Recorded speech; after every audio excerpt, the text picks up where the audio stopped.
Right, so good evening. We have a long agenda, so I'm gonna try to get us through it so we can get out of here. Committee member can get out of here by like 9:30-ish. What's that mean? What's that expression? Earlier. Well, we'll try, but we'll see. 9 is But good. anyway, I'm Pat Moore. I'm Chair of the Quality of Life Committee. Mary Alma James, who's co-chair, is not here yet. Hopefully she will be here. Ends. We now have a forum, so we can start. So the first item on our agenda, is Marcia Horn. Is Marcia? Hi, Marcia. Hi. Nice to put a face to the name. Welcome. So Sure. get on up and introduce yourself. Sure. Whew, it is warm in here. Good evening, everyone. Marsha Hahn with Department of Social Services, Intergovernmental and Legislative Affairs. Just wanted to give a brief update on some items that Tammy had inquired about. I know we were trying to coordinate a presentation for the notification at Beekman Street. Since the site is not due to open until about, I want to say I had late 2024, but it's looking like it might be later than that, which might be pushing back a couple of months, if not maybe a year, with the opening, and that could be 2025 with the provider. That was a conversation we had with the provider, just to get some more in-depth information about that. So for the Beekman site, that is going to be 170 single adult male shelter. It's going to be a long-term shelter as well. I'm sorry, was the last thing? Okay. Yes. No, I heard single male and then I didn't hear. Yes, it's going to be a long. Long-term. Yes, it's going to be a long-term shelter. This site is owned by a private developer. The developer is expected to have all of the current tenants vacate the building by the end of this month, which is November 2023. And construction is due to commence on the site roughly July to August 2024. In addition, the construction period will probably take about 12 months. And with the estimated occupancy around August to September 2025. And I know, Pat, you asked this question, why this location? I know this was something that, was flagged to us. So with that being, with that popular question, it was just more so that the landlord and the provider, offered the site. And there's an open-ended RFP of the site as well. So I just wanted to share that information. Also, I know Tammy has asked about the 105. Well, before we get to the 105, let's go back to the Beacon Street. So my understanding is that we are not going to have any input from the community until after the site is open and after a provider has been attached to the. So what happens is there's going to be a cap for this site. But what happens is, I think, once the site is more due to, once construction and all that is happening, because they haven't done anything at the site yet, nothing has happened. I understand that it's going to be where they're going to be doing the physical structure is going to be, the facade is going to be there, but inside is going to be some restructuring there, construction. So there's going to be a cap for the site where the community board as well is going to, and as well as many other elected officials and, to be able to be select candidates, to be on this cap. So then you will have the input. Once we get that structured, then once the site is open, you'll be able to meet. Okay, so there are a couple of things. First of all, is that how it normally happens? Is just that someone finds a building and it's vacant and you rent it or you buy it and you put a shelter there with no input from the community about whether that's a great location or not? That's a great question. The nuance of it is kind of new to me, to be honest. I know that because of, the asylum seeker crisis and a lot of you know, the need for shelter in general, a lot of, and I guess more so COVID as well, a lot of landlords have been, you know, offering up their buildings. But again, it goes back to just because they offer doesn't mean we need to accept it. It might not be a great place across the street from a school. And everyone knows on my committee that I do not think that every person who lives in the shelter is a rapist, murderer, or mentally ill. And we welcome shelters in our community, but I still don't think it's a great location that it's right across the street from the school. And I think that before the shelter is actually, the work is done, there needs to be some input on this. Now, I don't know whether, I don't know how much you can do about that, but I think that if you can go to someone above, adjacent, and have a conversation, because I don't think that it should just be that because the owner of a building wants to rent it, that the shelter should just be okay. Right, so I have shared with some of our meetings that we have weekly on, you know, that Tammy has shared that it's across the street from the school, K-8. You know, I'm still elevating that conversation and just flagging that. So once I get more information on it. But so far, it's slated to be a shelter, it's being emptied out. So how do we hold this process? Well, you guys can definitely send me email and just, and any concerns regarding the site. And then we can try to assist there and elevate it. And I'm gonna get you, but if nothing else, definitely we should have a cap before a provider has been selected and before the shelter is complete. Go for it. Couple of questions. One, so it's a residential building now. What kind of construction is happening to change it? Is it an update? And who's paying for that? And then also, you say, talk about long-term, starting in 2025, there'll be residents. Like, what does long-term mean? So is this a lease? And then like, how long is that lease for? Or is this just to? Question. I typically won't know anything about what the contract is. That's way above my grade or level, but you know, that's, yeah, once we set up, once the site is, construction is complete on the site, we are definitely want to entertain another full presentation and see what services will be provided at the site and what's happening with the site. And also the provider can definitely answer some of those questions. Can we get them in? What is the soonest we can get them in? That's the thing, because the site, there's nothing happening. Nothing has happened yet, because there are tenants still in the building. And far as the provider shared that there's nothing. They haven't done anything yet, nothing. They're still waiting on, I believe, their budgets as well, nothing. Can you just take his questions back and then Sure, absolutely. get back to us? Great. Absolutely. And if you can just, you know, email me, with all of these specific questions, and so we can get some answers for you. Yeah, because I mean, obviously, we're not happy. Go for it then. Can I ask a couple questions? Tammy. Hey, Martha. Sorry, It doesn't. I apologize. I would have been in person, but I have another meeting to be at in 40 minutes that I'm secretary. So, one, my understanding was that siting of new shelters is supposed to also be a part of the community board process. And there was a long thing about inclusion. There's a questionnaire that another community board had created in working with DHS and DSS, which I'm happy that we could potentially work on and get to you.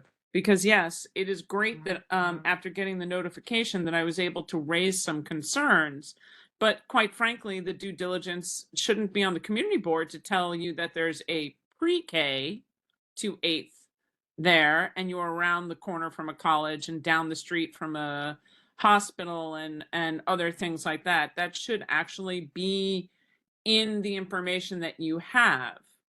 So I'm calling to question kind of that. And I just want to note that when in the height of the COVID crisis, when a new shelter was coming online, DSS brought the operator to us and the conversations were had long before opening.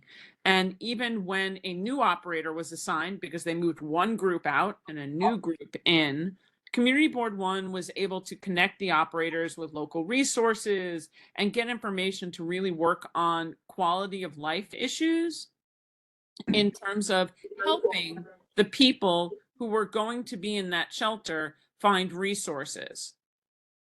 So I'm a little frustrated by the conversation that's now coming, which is very different from the last administration, where, oh, I'm sorry, that cab will be started after the building's already done.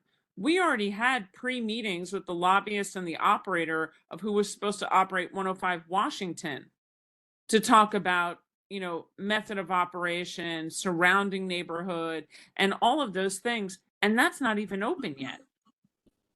And with the people who are in the building next door to. Okay, yeah. Hi, Tammy. Yes, because I had a conversation with Leilani to really get some more context about, what was happening with this site, as well as, I know you also brought up about it being the new site in the context of the notification of the first site. So I was trying to really find out exactly what was happening. Now, I know for the 105 Washington, she did share that, you guys they were able to come and meet. I tried my best to try to coordinate a presentation, for them to come and present. However, the provider was like, we don't have anything. There's nothing. He said they're still waiting. They didn't have anything to share. So I said, I didn't want to leave you guys hanging. So I said, I need to have something to really share with you guys and not have you just sitting, missed another meeting. So that's relatively it. And in terms of the cab, I know that the cabs can be set up prior to the opening. However, they would not meet until the shelter. So That's not been our experience in the last 4 years. I understand, but that is, and that's, I also But I mean, shared where this is with that- you, but that is what I got on my end. So that is why I shared that. But where did that information come from, since that is not how we've done it in the past? I understand. I'm not sure how and who is really, is really coordinating the process, but I know even for our leadership, IJ leadership, this was what, Haley at the time, she's no longer with us, our assistant deputy. This was something that she had shared. Is this someone who's replaced her? We're waiting for someone, not yet. Because- So this is what I'm aware of, that yes, we can definitely set up the cab, get the candidates for the cab, and have everyone submit the names of the individuals. But because, we're not able to meet until. Oh, So I'm going to put this officially on record. I think that the committee needs to go through the guidelines that were done at the other community board, take a look at them, create them for Community Board One. And as an official, Marcia, with all due respect, I'm going to object officially in public on that concept. Even with the borough-based jails, we had a cab that was set up before the hammer hit the building. So that is not unprecedented.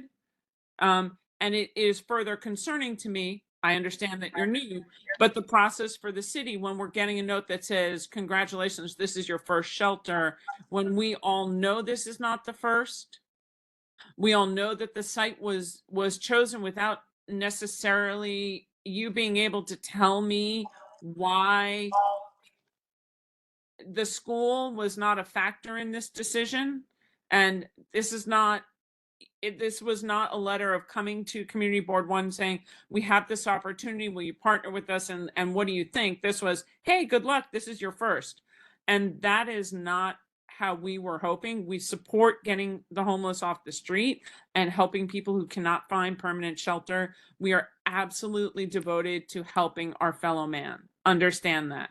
And that is fine. But if you're going to open a single men's shelter next to a pre-K to 8 school that the city built, There are rules and regs that go with that, and that is not even acknowledged or honor, nothing in here. And that is disconcerting for a community board.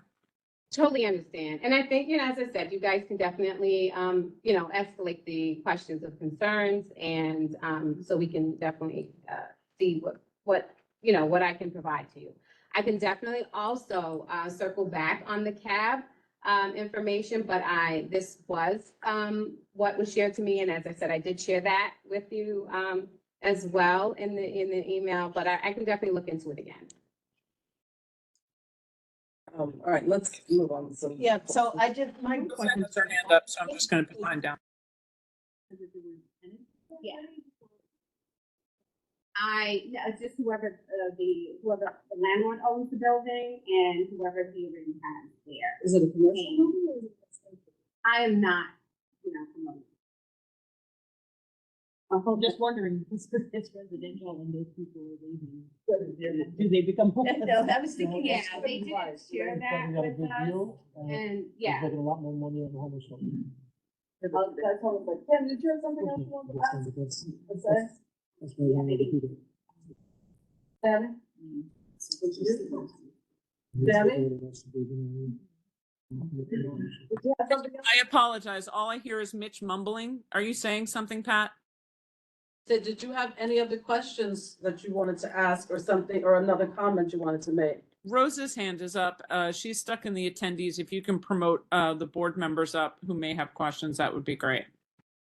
Any other board members? No? No? Okay, so Rosa's, and then we'll move on to 105. Rosa. Rosa's in the attendees. Alice is in the attendee section. Yeah. Andrea's in the attendee section, I see.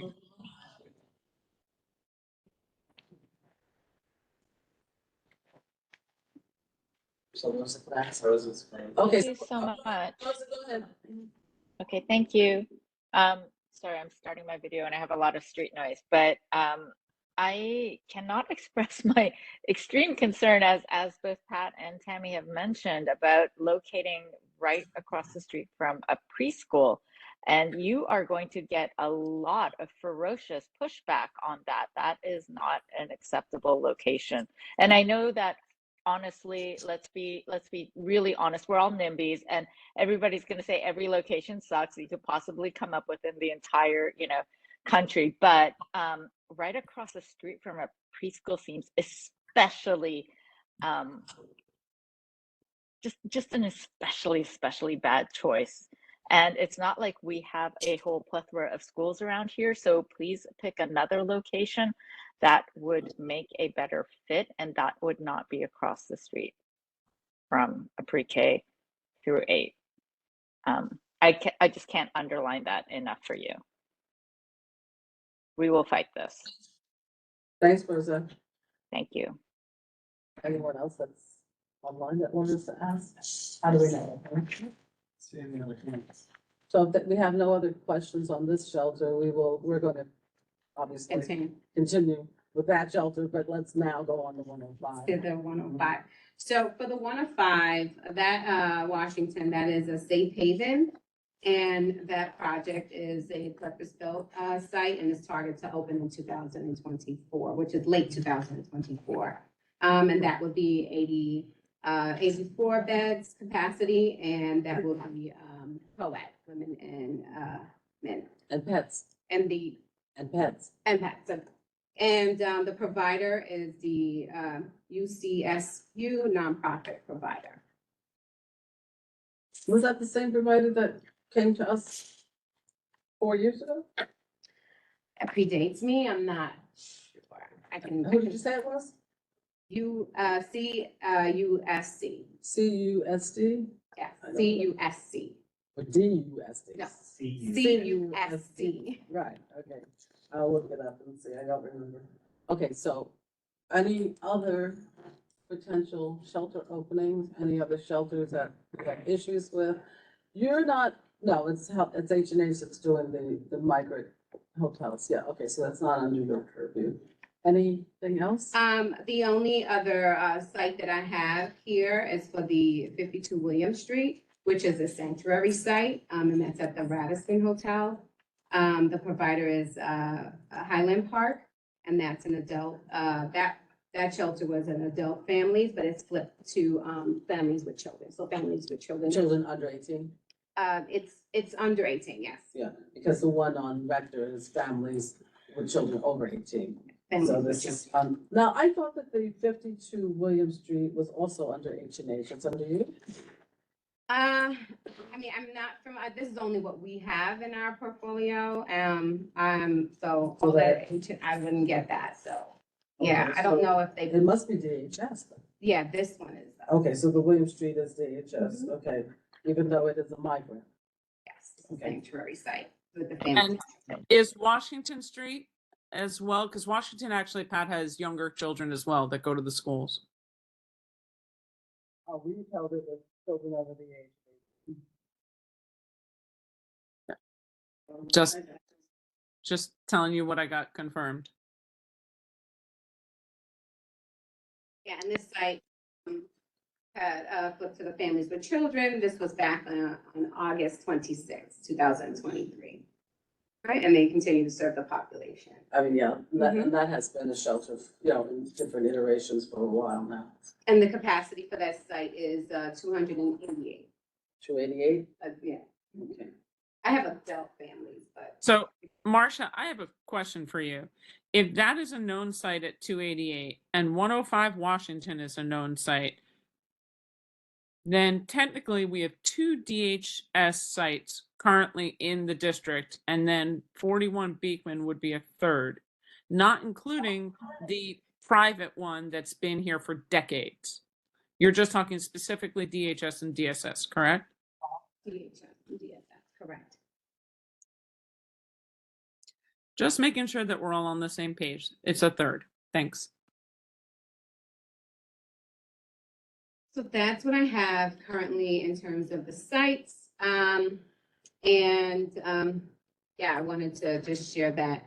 Also, I know, I just also want to, bring some street outreach information, just to show that, that there's street outreach continually happening in the area. And Goddard River, it is the provider for the area that provides services. And I do want to add that in the event that, there's any encampments or anything in the area, please, do reach out to us. You can definitely reach out to myself, send me an email. I also strongly encourage calling 311, which is a very, very helpful tool to us as well. I know it may sound a little, daunting, like I'm tired of calling 311 or I don't want to call 311. Please call 311. Call 311, get the complaint ID number, and then you can send that as well. Pat or Tammy or even Zach, you can send that in the email so I can send it to our outreach team to take a look at it and see what we can do. And what happens is with the encampments are illegal. With the encampments, we can send out an outreach team to canvass the area and do coordinate a cleaning with NYPD and sanitation. Absolutely. One last question. Justine? Thanks so much, and sorry for the background noise, but my question focuses on the population that's going to be in the shelters that you've mentioned, and even the new one. In an area downtown where we have such an infrastructure that is geared for families with younger children, school-age children, why is it not focus or the thrust of the population that we're looking to place there, people who can actually benefit from these schools and the schools and the infrastructure instead of being adults? Step one, because I think that would go a long way, at least for me, with alleviating the objections. That's one question. And then my second question is,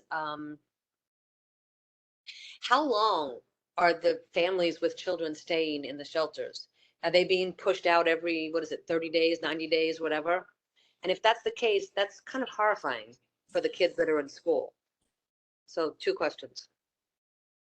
So in terms of the site, I don't, pick the sites. I don't, as far as I'm aware, the landlords or present their, space to, DHS or the city. And then if, they go through a process, which is an RFP process. And, the decision is made through then. And it's like an open ending. I believe that this particular one in Beekman is open ended, due to, the contract, so they can actually either, visit other providers if need be. So I don't have any, I can definitely, and even so, the questions are fantastic. If you guys can just send all of that to me so we can really find out, some more concrete, information as to how if the community board, when and where they are to be, implemented in the process, then I can find that out. But, you guys may know a little bit more about it than I will because I, Philly and new to the role. But, yeah, I mean, it's a really, really great question, especially if it's being across from the school. I have flagged, as I said, I've made note of it several times, as if the community really wants a families with children site, and I can only, voice that as well. But of course, if you send me the, compile all the questions, and I can elevate that up. I'm gonna just interrupt you right there and just say, to be clear, the reason why I personally am suggesting families with children at these sites is because it's better for the population that you're putting in there as well as for the community. So I don't understand who you're serving, and I appreciate you don't have an answer, you're new to this, but who is being served by it being adults? I know that there are a lot of people, families with children who are coming in who need a place to be. Why are they not and that's a rhetorical question maybe at this point, because you've answered that, but why are they not being placed in areas with infrastructure in place? And, I thank you for that. And also for the second question, in terms of how long the families are gonna stay there, I can definitely follow up with you guys with that question, to see, if I can get a concrete, timeline or see what's happening. I know, because of, how the influx of migrants were happening, they were really trying to find, construct spaces and, restructure as well. And that's why I said also with the flip, because they knew that having, it was best to have families with children at this location as opposed to just keeping it as it was, as a sanctuary, adult shelter. So I definitely, as I said, I can, reach out and find some more information. So if you can, please, So, free. Jean, I said the Justine, but if it's quick, go ahead. I think some landlords don't want women and children. And I think the question is extremely appropriate. And I'd be curious to know how long the process was. This landlord, how many years ago this was set in motion? And it should be made clear that getting a homeless shelter directly across the street from a school, it's a no-brainer that women and children homeless should have been put in that site. Okay. Thank you. Question, thank you for coming tonight. It's good to meet you. We will definitely be getting back to you. Please. Probably will ask you to come back in a month or two to continue the conversation. My pleasure. Fantastic. Thank you. Thank you all. Have a So good yeah, night. yes, please. Okay, we will be reaching out. Yes, Thank you. thank you. So moving right Thank you. I'm along. gonna leave. Hmm? There, I think I mentioned, Tammy, I do have something, another. Yeah, she Guys, Robin has her hand up. She's had her hand up for a while. Oh, about this, Robin? I'll wait a second. Did Robin get moved up? Yes, about this, Pat. I, Sorry, Robin, we didn't see that. yeah, okay. Marcia, nice to see you here. We work together on a number of things.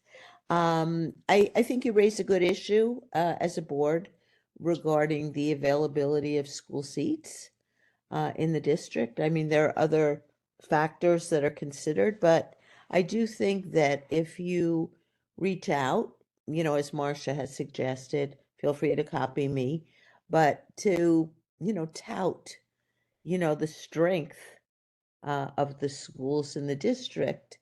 This is such an onslaught with the number of migrants who are here that, I'm not sure that there's as close awareness, as much awareness of the pros and cons in different neighborhoods.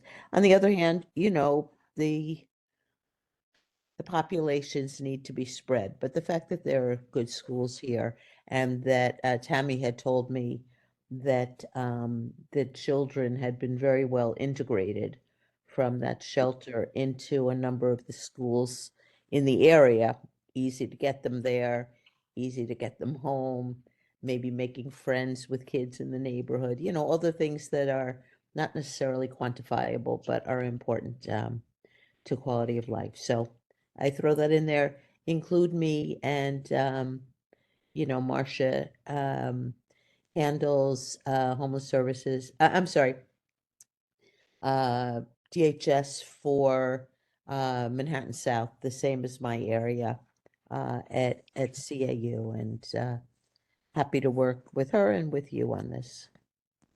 Great, thanks, Robin. Thanks, Robin. Okay, so Eric didn't want to ask them? Yeah, this one up, right? Okay, that's it, I think. Okay, thanks, Marcia. We're gonna move, because we're trying to keep this going. Thank you, Pat. Again, everyone have a great evening. You also. Thank you.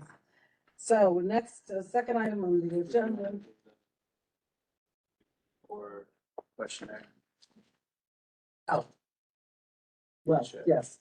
So Tammy had just mentioned that questionnaire to the members of the committee that CB4 has come up with to talk about how to discuss shelters in our community, how, what information we'd like to have, citing we'd like to see, what operators. So there is a form that CB4 has come up with that is in, did everyone get the email from Lucy that said, copy this link or check this link or press this link? If you go there, you will see the form. And what we would like to do is to have everybody on the committee look through the form, see if there's anything you want to add, change, any questions you have, and then we'll discuss it tomorrow night. Yeah, I think it's tomorrow night, we're going to discuss it at exec. No, sorry, next month we're going to discuss it. So in the meantime, look it over, and if you have any questions that you want to talk about before next month, please email them in. All right? Thank you, Zach. Okay, so, sorry, we're moving on. Alexander Hamilton Custom House, the construction project that's going to be happening, the water infiltration remediation project. Hi, good evening. I'm Elizabeth Long. I'm the project manager from the General Services Administration. Here with us tonight, I have Axel Cheka, who is our technical representative on the project, David Polk, who is our regional chief architect, Tom Burke, who is our regional sustainability officer, and the architects for the project, Eleni Becker and Michael Strapunski from Superstructures. So thank you for meeting with us tonight. This has been a long time in the coming. We have had long-term water infiltration since Superstorm Sandy at this building. And we've applied several times to Congress to get funding, and we finally got the construction funding this year. We've been in design for, I guess, about 2 years now, working across the city. We do touch New York City Parks, Con Edison, MTA, DOT, and Department of Buildings. Anyone else? But so we've been working with the city agencies across this throughout design, and we have approvals for this project and New York City landmarks as well. So we are ready to start construction on this, and I will let Elena and Michael walk us through what we're have so far, and then if you have any questions, thank you. I guess I'll stand up here. So as Elizabeth just went over, the primary objective for this project is to address ongoing water infiltration issues at the sidewalk vault, and which affect the basement and sub-basement levels, and also at the foundation walls. Can everybody hear me okay? A little louder. A little loud, okay. I'll try to speak a little bit louder. So what this means is, you can go to the next slide. This might be hard to see, but the areas that will be affected during this project will be the entire perimeter of the sidewalk at this building.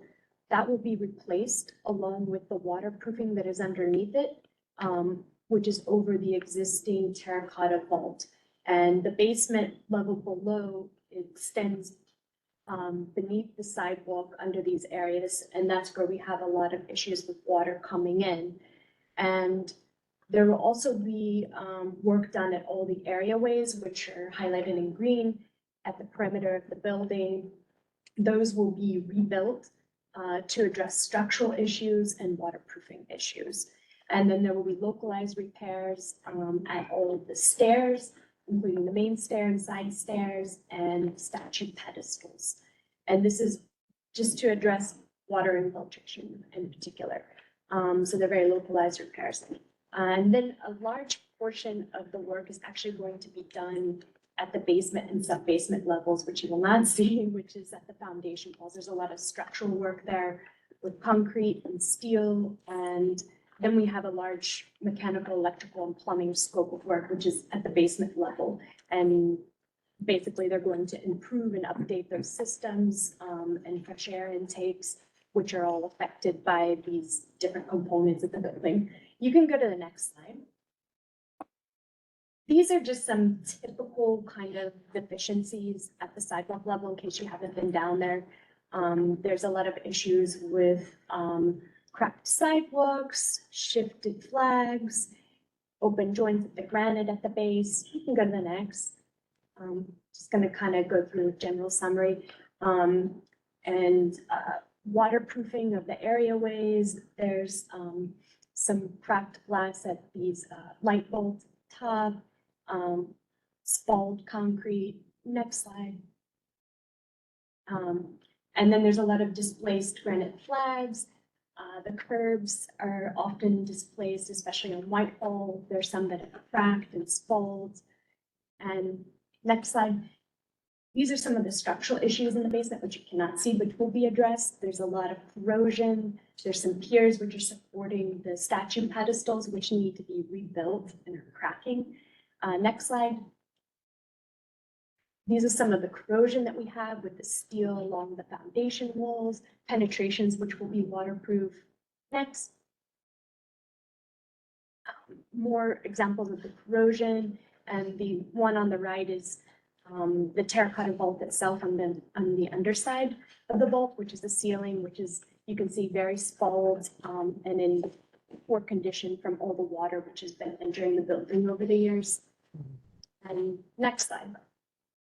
And so we have a contractor on board, Consigli, has been on this project since the 60% submission for the design.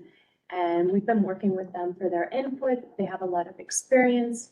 And this project, I think, is probably going to last approximately 2 years. Is that 3 years? Okay. I guess a little more optimistic. About 3 years. And it will be broken down into phases. And this is kind of how the contractor is proposing to break this down and into 3 phases. The contractor will be working at all perimeters, all sides of the building, but never entirely on one block at a time. And the reason for this is so that all points of entry into the building can be maintained during construction. We also have 2 subway entrances, one at Whitehall, one at Bowling Green. So those entrances have to be maintained during the entire construction. And as Elizabeth had mentioned, we've already received MTA approval, but we've been working with them and coordinating this work. There are also 2 bus stops here, one on Whitehall and one on State Street, and those will also remain functioning. The only thing that will be adjusted for during construction is the bus stops may shift up or down the same block of the street, but there will be notices and signage, and we will coordinate this with MTA when that time comes. And also, there are some points of access for fire hydrants. Those are also being maintained for full access for FDNY to use for building or the area if needed with this emergency. And we can go to the next slide. This kind of shows a little bit better idea and axonometric here, what those phases will look like and sort of how the contractor is going to reroute pedestrian access in areas, and some of the blocks where they have enough width, they will just reroute the pedestrian access fully around the block. It will be fully protected in street areas.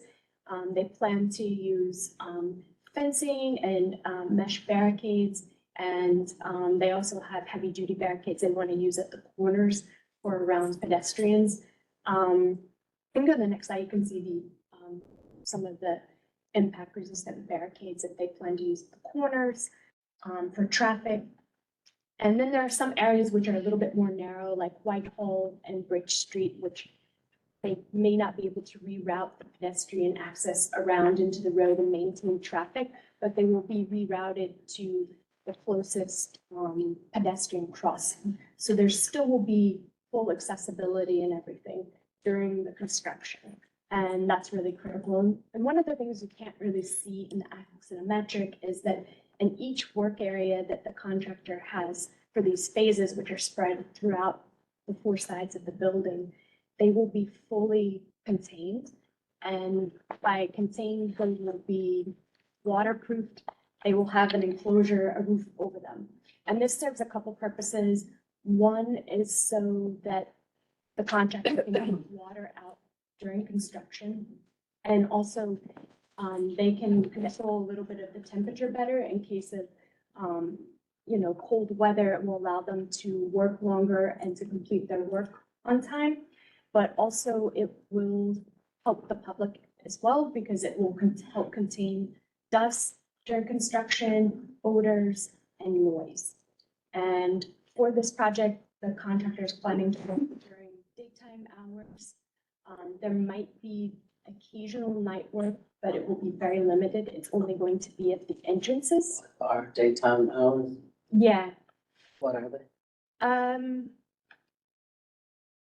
Do we have specific? I don't know if we have them yet, but I would say like 7 to get back 5. to- Yeah, I mean, I would say 7 a.m. to, Yeah. 3 is a normal contractor hour, they could Yeah. go to So 5. get back to us, please. Yeah, and And Saturday, Sunday? I don't think so. Okay, and that's not you said night? only, if they need to for some of the entrances, they will try to work around that and not do night work as much as possible. The area I could think of that they might need to might be the Whitehall Street subway entrance. It depends what MTA says about when they can There are reroute. people living in close proximity to this building. They're like a block and a half away. Yeah. So how much noise are you gonna be making? Well, It's all interior. Yeah, everything is interior. So the enclosures also provide security for the building, but we did do some work in the interior. So we took down some of the walls. We did some demo already. We put noise monitors within the building, mostly for our tenants, just to see, what, if anything, we would be reacting to. And we actually didn't pick up anything during those. So I would say the most amount of noise would be when we're actually doing the sidewalk itself, but the interior noise, I don't think you're going to hear anything in the area.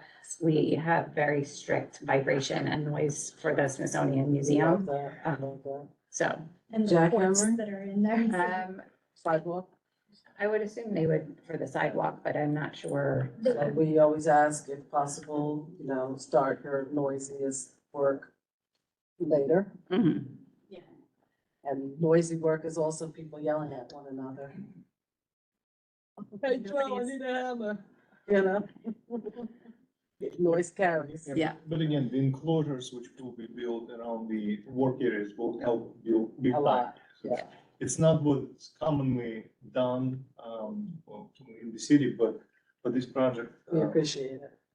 It helps you and it helps us. Yeah. Yeah, and there's ports also in this building, and so that's been expressed, by the tenants that that's a really big concern as well. I mean, it's a functioning museum, but there are ports and we can't have excessive noise when there are hearings going on and pretty much throughout the day. So any noise is a concern right there at the building. It's fully occupied.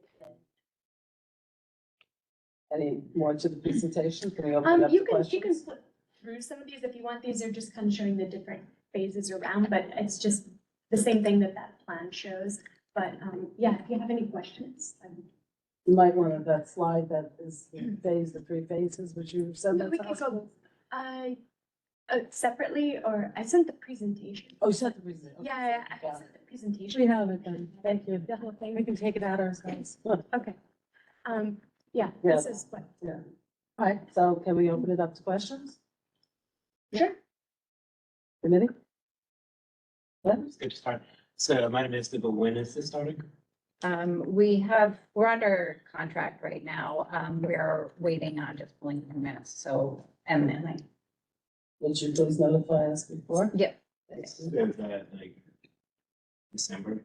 Yeah. And then I didn't quite understand where the staging area is.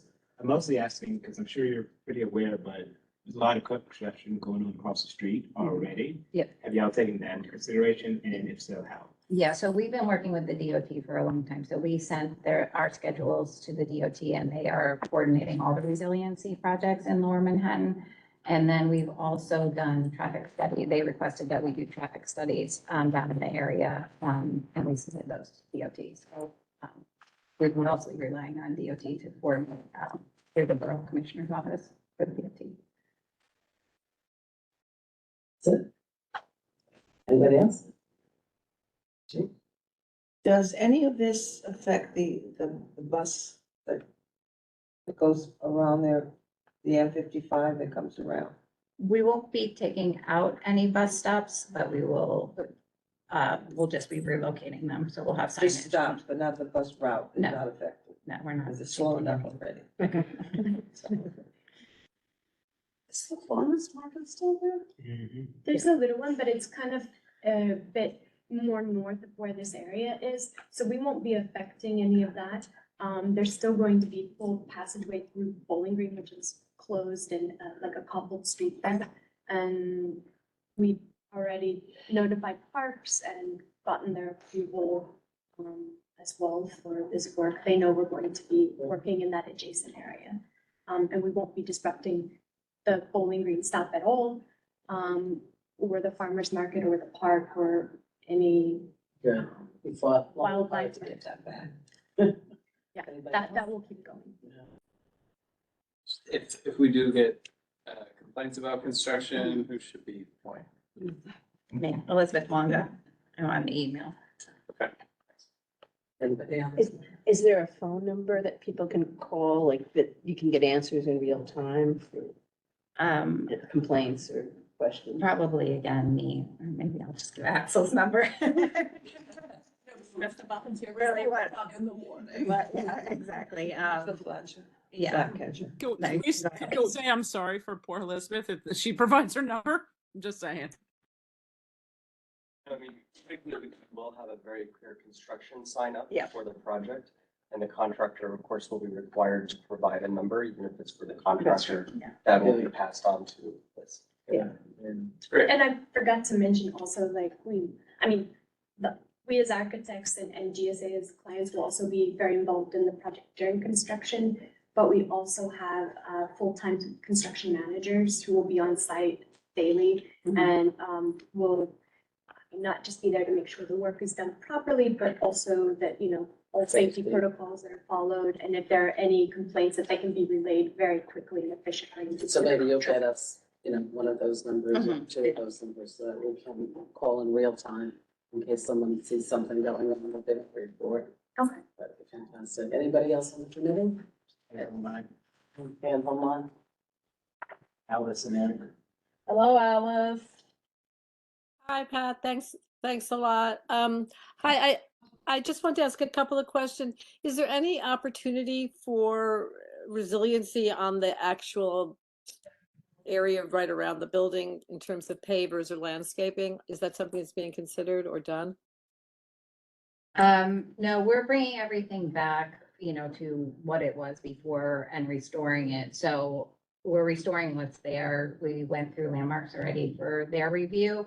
As far as, resiliency and, I guess, sustainability, this project is part of the IRA funding and has low embodied carbon, concrete and steel going into it. So this was one of the projects that was piloted for those materials. But as far as the actual changing of the design, no, we're not planning on changing the. But are you replacing pavers in this area? And is there an opportunity to consider that?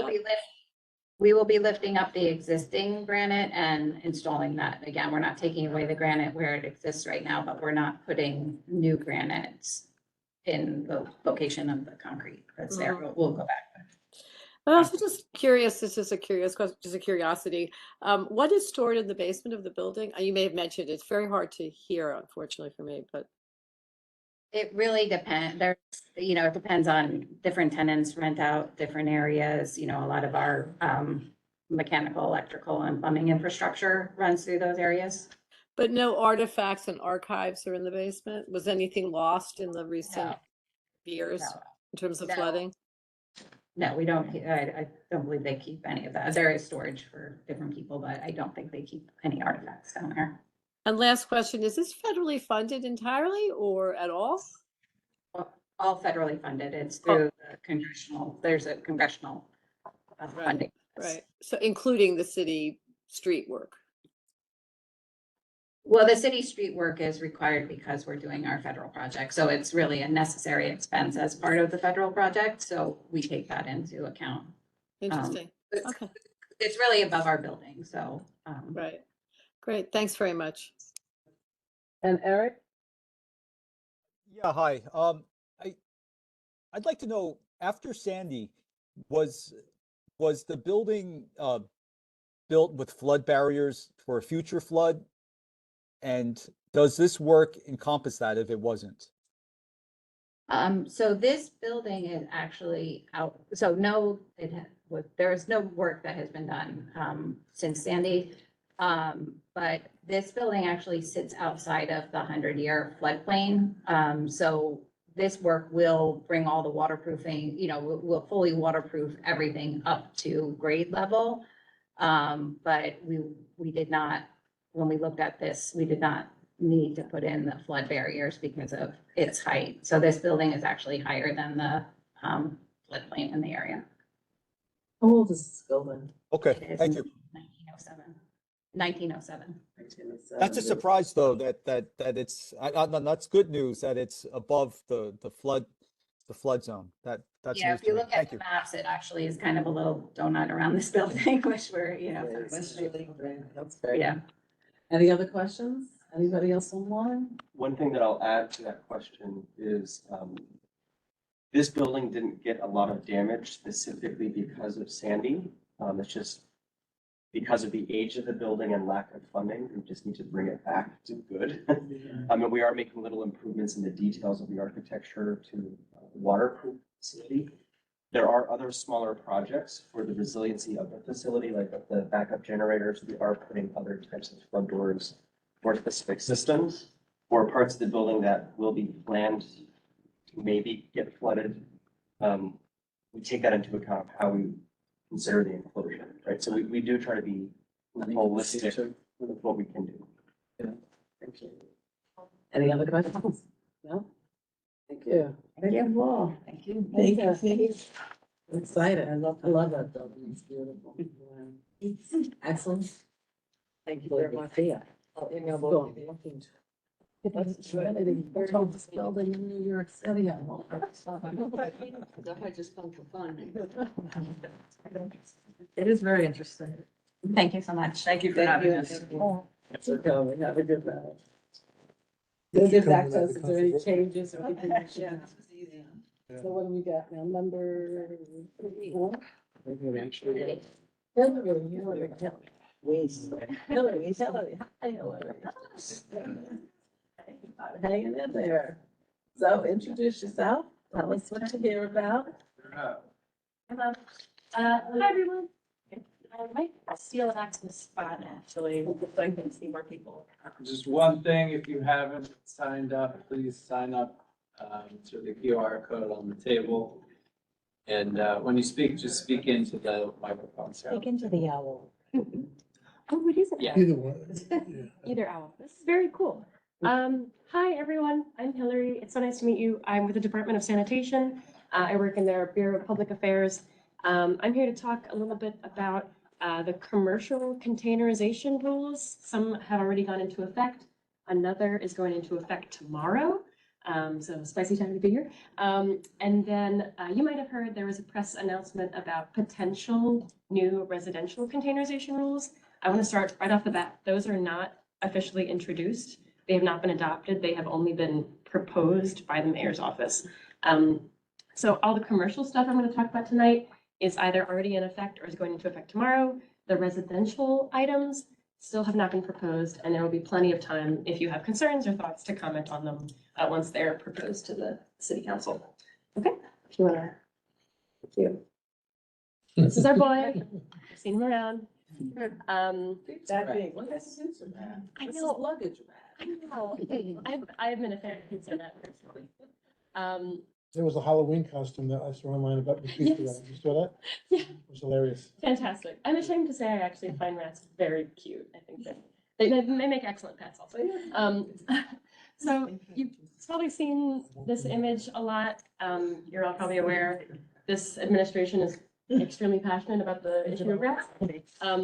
And so a lot of that has been channeled through the Department of Health and their Rat Academy program, but much of it has also gone through the Department of Sanitation. Generally just trying to keep the streets cleaner, keep them safer, improve quality of life, et cetera, et cetera. Go to the next slide. Aesthetically, the main thing we're looking for with containerization is to remove these piles of black bags. I don't know about you all, but sometimes when you walk around large residential buildings, as many of us do in this neighborhood, I work on Beaver Street, so I'm in this neighborhood every day. They can be very cumbersome. And also they rip open often. There are plenty of buildings that put out their trash far too early. I'll talk about that later, which gives even more time for these bags to get ripped open, which is very frustrating for pedestrians. You can go to the next slide. And by trying to containerize our waste through the commercial sector and through the residential buildings, we're trying to remove those impediments in the sidewalk, those obstacles, while also removing that litter that's potentially spilled out of them. Cutting off the 24-hour rat buffet, that's the phrase we're using, and improving quality of life generally. You can go to the next. Long story short, bins with lids are more difficult for rats. This is something that the Department of Health has known for years. Has anyone taken the Rat Academy training by chance? No. It is very interesting. They offer it online.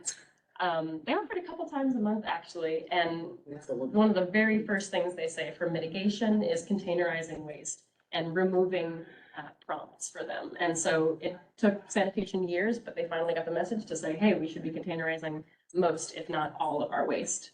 So you can go to the next slide. So first, I'm going to talk about the commercial containerization rules. This applies to any private business or anyone who employs a private carter. For context, the Department of Sanitation services all residential buildings and all DOE public schools K through 12. They also service city agencies like this building and a variety of other nonprofits, but typically private schools, any businesses, any private institutions, federal agencies, they employ private carters. So this rule applies to all of those groups. I'll talk on the next slide a little more about it, but generally, all of these businesses, all of these groups will have to containerize their trash, we call it refuse, and organics, starting tomorrow. You can go to the next slide. It was a sort of a slow installation. At first, we started with food-related businesses because we know that these are the #1 culprits. Their bags are the ones getting ripped open. I personally live above a restaurant, and every single morning after the trash got picked up, there was still a pile of rice and avocado pits in front of my house. And so that was priority #1. Priority #2 was chain stores because they are really big and they produce mass amounts of waste. And that was a large network that we also knew had more funding perhaps than smaller mom and pop shops. So we wanted to give the smaller stores as much time as possible to acclimate to these new rules. Sorry, go back one more time.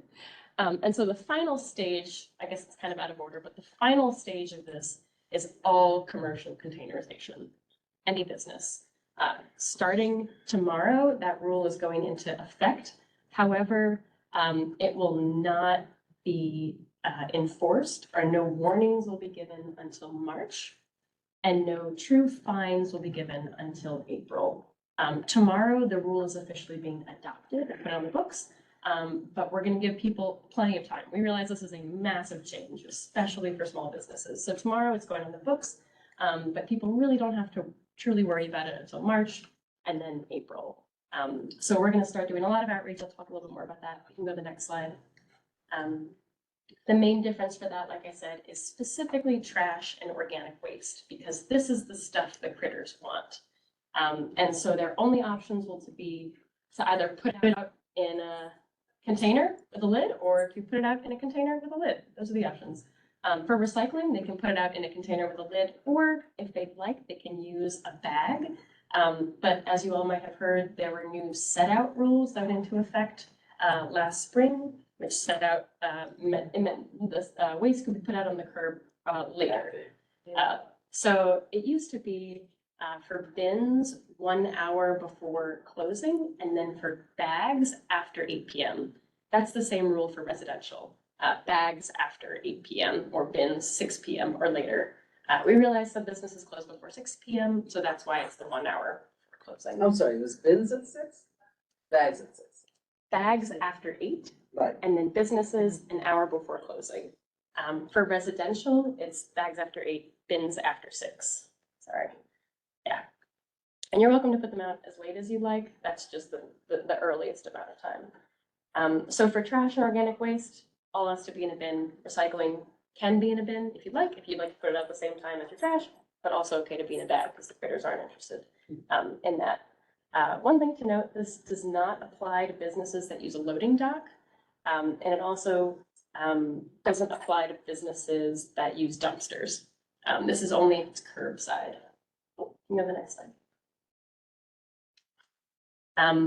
Like I said, here's our boy again. Food-related businesses are the main culprits. Those are the ones we are really trying to get at. Any kind of restaurant, any kind of bodegas, but anywhere that, you know, is a business, anywhere where people are, there is food. So that's why we're saying all businesses. Well, anywhere there are people, there are going to be things that the critters want. Go to the next slide. You all might have heard about this. So this law, trying to be specific, there's a lot of laws going around. This law specifically just requires the containerization of trash or organics. There is a law on the books requiring some businesses to compost. So this law does not require businesses to compost. It just says, if you do, it has to be in a bin. If you don't, it has to be in a bin. There are businesses that are already required to compost, and they have always been required to put that compost in a bin. So this is unchanged for them. That remains the same. It's just the refuse that will be in a bin now. Also, I should have prefaced this beforehand. I'm happy to take questions. I talk very rapidly, so if you have questions throughout, I can do that or save them till the end. Same for the end. Okay, sure, let's do that. We can go to the next slide. It's the number one question we get. Where are they supposed to get these bins? Like I said, every business hires a private carter that suits their needs. Some want collection every day, some want collection every other day. So we tell these businesses to check with the person that picks up their trash. Typically, the carter provides a labeled bin with their company name for those businesses to use. Also, this is not a new rule. This is already in place for commercial businesses. All these containers must be labeled by material type, as they are required to recycle, as residents are as well. So we ask that any bins that they do use be labeled as recycling or trash appropriately. We'll go to the next slide. Where should the bins be stored? This is a big one. You've probably already seen these bins a lot on the sidewalks or in alongside your favorite restaurants. Preferably, they should be stored in a rear yard. They should be stored in a back area, a back storage area. However, not every restaurant has this, not every business has that.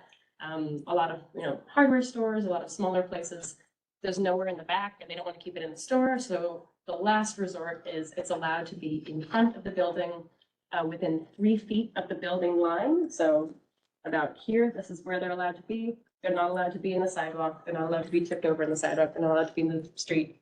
And they need to be set out in a neat and orderly fashion. They're only allowed to be further out on the sidewalk when they're set out for collection, and then it has to be removed from the sidewalk when the business opens the following day. I do want to stop for a minute, because I want to strangle a business on my block. I understand. Terrible people. So does this also mean McDonald's and Burger King? Okay. And it isn't allowed to have some trash in the bin and some trash in a bag on top of the bin. So who do we report these people to? 311.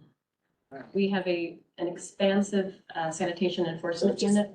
Sanitation Yep. 311. And are they required to clean these bins? We are required to maintain them in a neat and orderly fashion. And you said they're not allowed to restrict pedestrian access. That's correct. Yes. 311. 311. Right. Some businesses have taken, I mean, it's a fair concern about their bins being stolen. So they've taken to chaining them to stop signs, chaining them to bike stops, which is absolutely not allowed. If you see that, please report it. What if you have a building with commercial business on the ground floor and there is no place for that commercial space to put those bins? Because they don't have access, there's no backyard, there's no place in the front. Where do they put those from? Do they have to bring them inside their business? I guess they would, yeah. I mean, if they produce refuse, they're gonna have to use a bin. There are some businesses that truly don't have space, and they usually enter into partnerships with neighboring businesses to say, hey, we will enter into a contract with a private carter together if we can share this service and use your trash bins. That's relatively common. Well, I know down, just to continue, just briefly, I know down here where we've had these warehouses that have now been turned into residents. And there was tiny little businesses on the ground floor. They weren't built to have containers. Sure. They barely even have stairways. And even those that have the sub basements, they have the shops. So it's gonna be an interesting Yeah. act to try to get these bins. I mean, I can see a lot of them being just left out outside.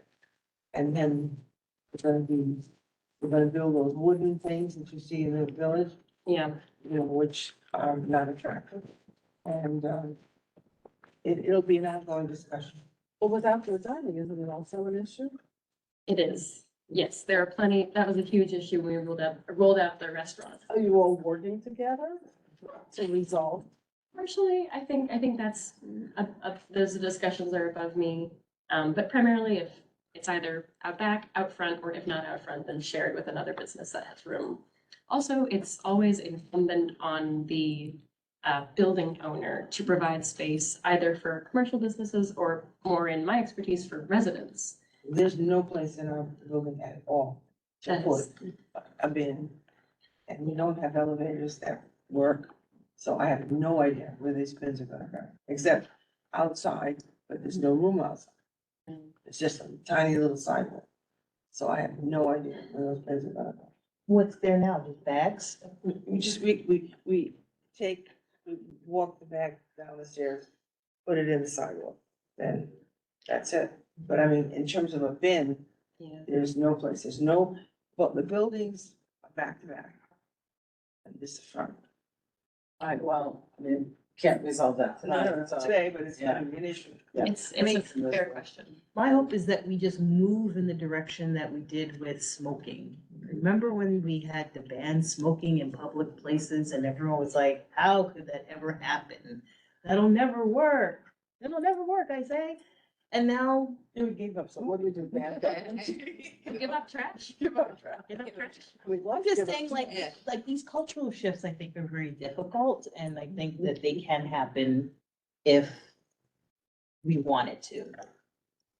All right, Mimi and then Jimmy. I guess it's Jimmy and Mimi. Trash. Yes.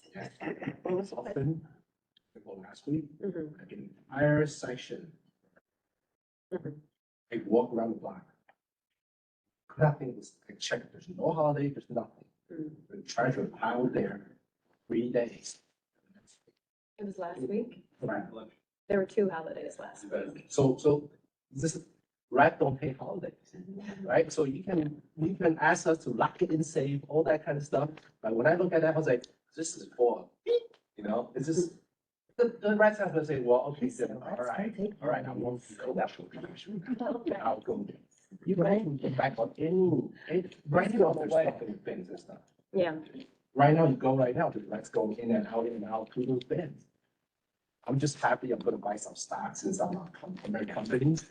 But at the end, these, if you're gonna do this seriously, the city should issue, standardize, just issue them, right? The small business pay taxes, residents pay taxes. I think I deserve garbage can. That's standardized, so look good. It's gonna be a disaster when the snow comes, et cetera. So we're gonna have a bunch of billable. Now, where's the cover? Yeah. Badly thought out, waste some money. Pick up the trash. Okay, so if there is an issue with a miscollection, you should absolutely report it to 311. Last week might have been a strange situation because they didn't have collection for 2 days, so there was a delayed collection due to holidays. You bring up a good point about standardized bins, though. I am going to bring that up a little bit in the residential section. If we want to go ahead and keep. Maybe, Oh, I'm sorry. why did we never do this before? My understanding is that previous administrations and leaders just thought it was too hard and there'd be too much pushback. Which is true for now, so, but they're pushing it forward anyway. Yeah. Yeah, but they had tin cans with it. Yeah, that's true. There used to be metal cans. Metal cans. What happened to them? They were. They were noisy. They were noisy and they were cutting people, so, Oh. Big Billy's, good rat protectors also. yes, All those are. right, so I want to get through Alice and Eric. Eric, you want to go first this time? Yeah, sure. Thank you. Thank you. I think the containerization is great. It'll reduce the messy streets as well as when those garbage bags leak, and the odor would be reduced. Is it expected, or I expect that with these containers now, the sanitation workers, private as well as DSNY, it'll take longer for them to complete their routes, because now they have to lug this container with them and then put it back. Is that considered? And then my other second part is the key with these containers for success is to ensure that the private carriers as well as DSNY, that they put the containers back where they belong, and especially making sure the lids are closed. We don't want them haphazardly placed back under the curb, because now we have a problem we didn't have before of having the containers out waiting for building maintenance to put it back. So that's my concern, that when sanitation or the carters pick them up, that the containers are put back neatly, especially when you have a large development. They're clustered and not tipped over in a rush to complete the route. Sure, those are very important points that you brought up and ones that we are definitely thinking about. So the first point about if it'll take longer, a lot of these private carters, because they work with 30 or 50 gallon toters, a lot of them have trucks that can tip the toters themselves. But if they don't, the sanitation workers will lift the bags out of the bins, which I haven't seen any literature about it taking longer on the routes. But I do think it might contribute to what your second question was about sort of messy conditions after the trash has been collected. There is currently a large overhaul of the commercial waste systems with commercial waste zones. And that will, and it's my understanding, lead to a lot more accountability to who's creating the mess and who's responsible, what companies are responsible for cleaning it. I think we can look forward to a lot more accountability for private carters when that goes into effect. But for the residential side, we're looking into creating a 311 section about DSNY workers mishandling bins. Because what you mentioned is already a situation with compost bins, where someone will put out their compost bin and find it, 2 houses down the street and say, why is my bin on the move? And so it's something that we're aware of and something that we're working to fix internally. Okay, thank you. Alice? Thanks. Yeah. I just was curious, is it, back to the commercial, is it required by all commercial buildings to have a lid on their containers?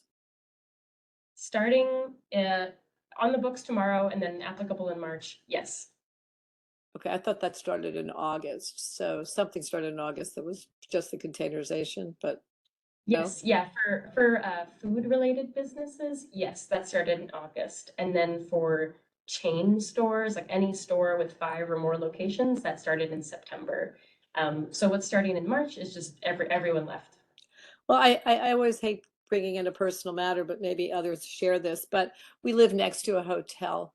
And it's the Sheraton Hotel on Canal Street, and they put their garbage out in open bins and continue to do it. And the entire street is calling 311, from my understanding, frequently, and yet nothing has been done in, frankly, a number of years. And now with these new laws, or new regulations, one would assume something would be done. So I guess the question is, do you have any advice on how to get traction, and what will enforcement look like now? Sure. There are lots of similar concerns being brought to us, and I think there's talk of sort of an enforcement blitz on these continuously misbehaving businesses. Also, our Instagram publicly shames them, if you follow that.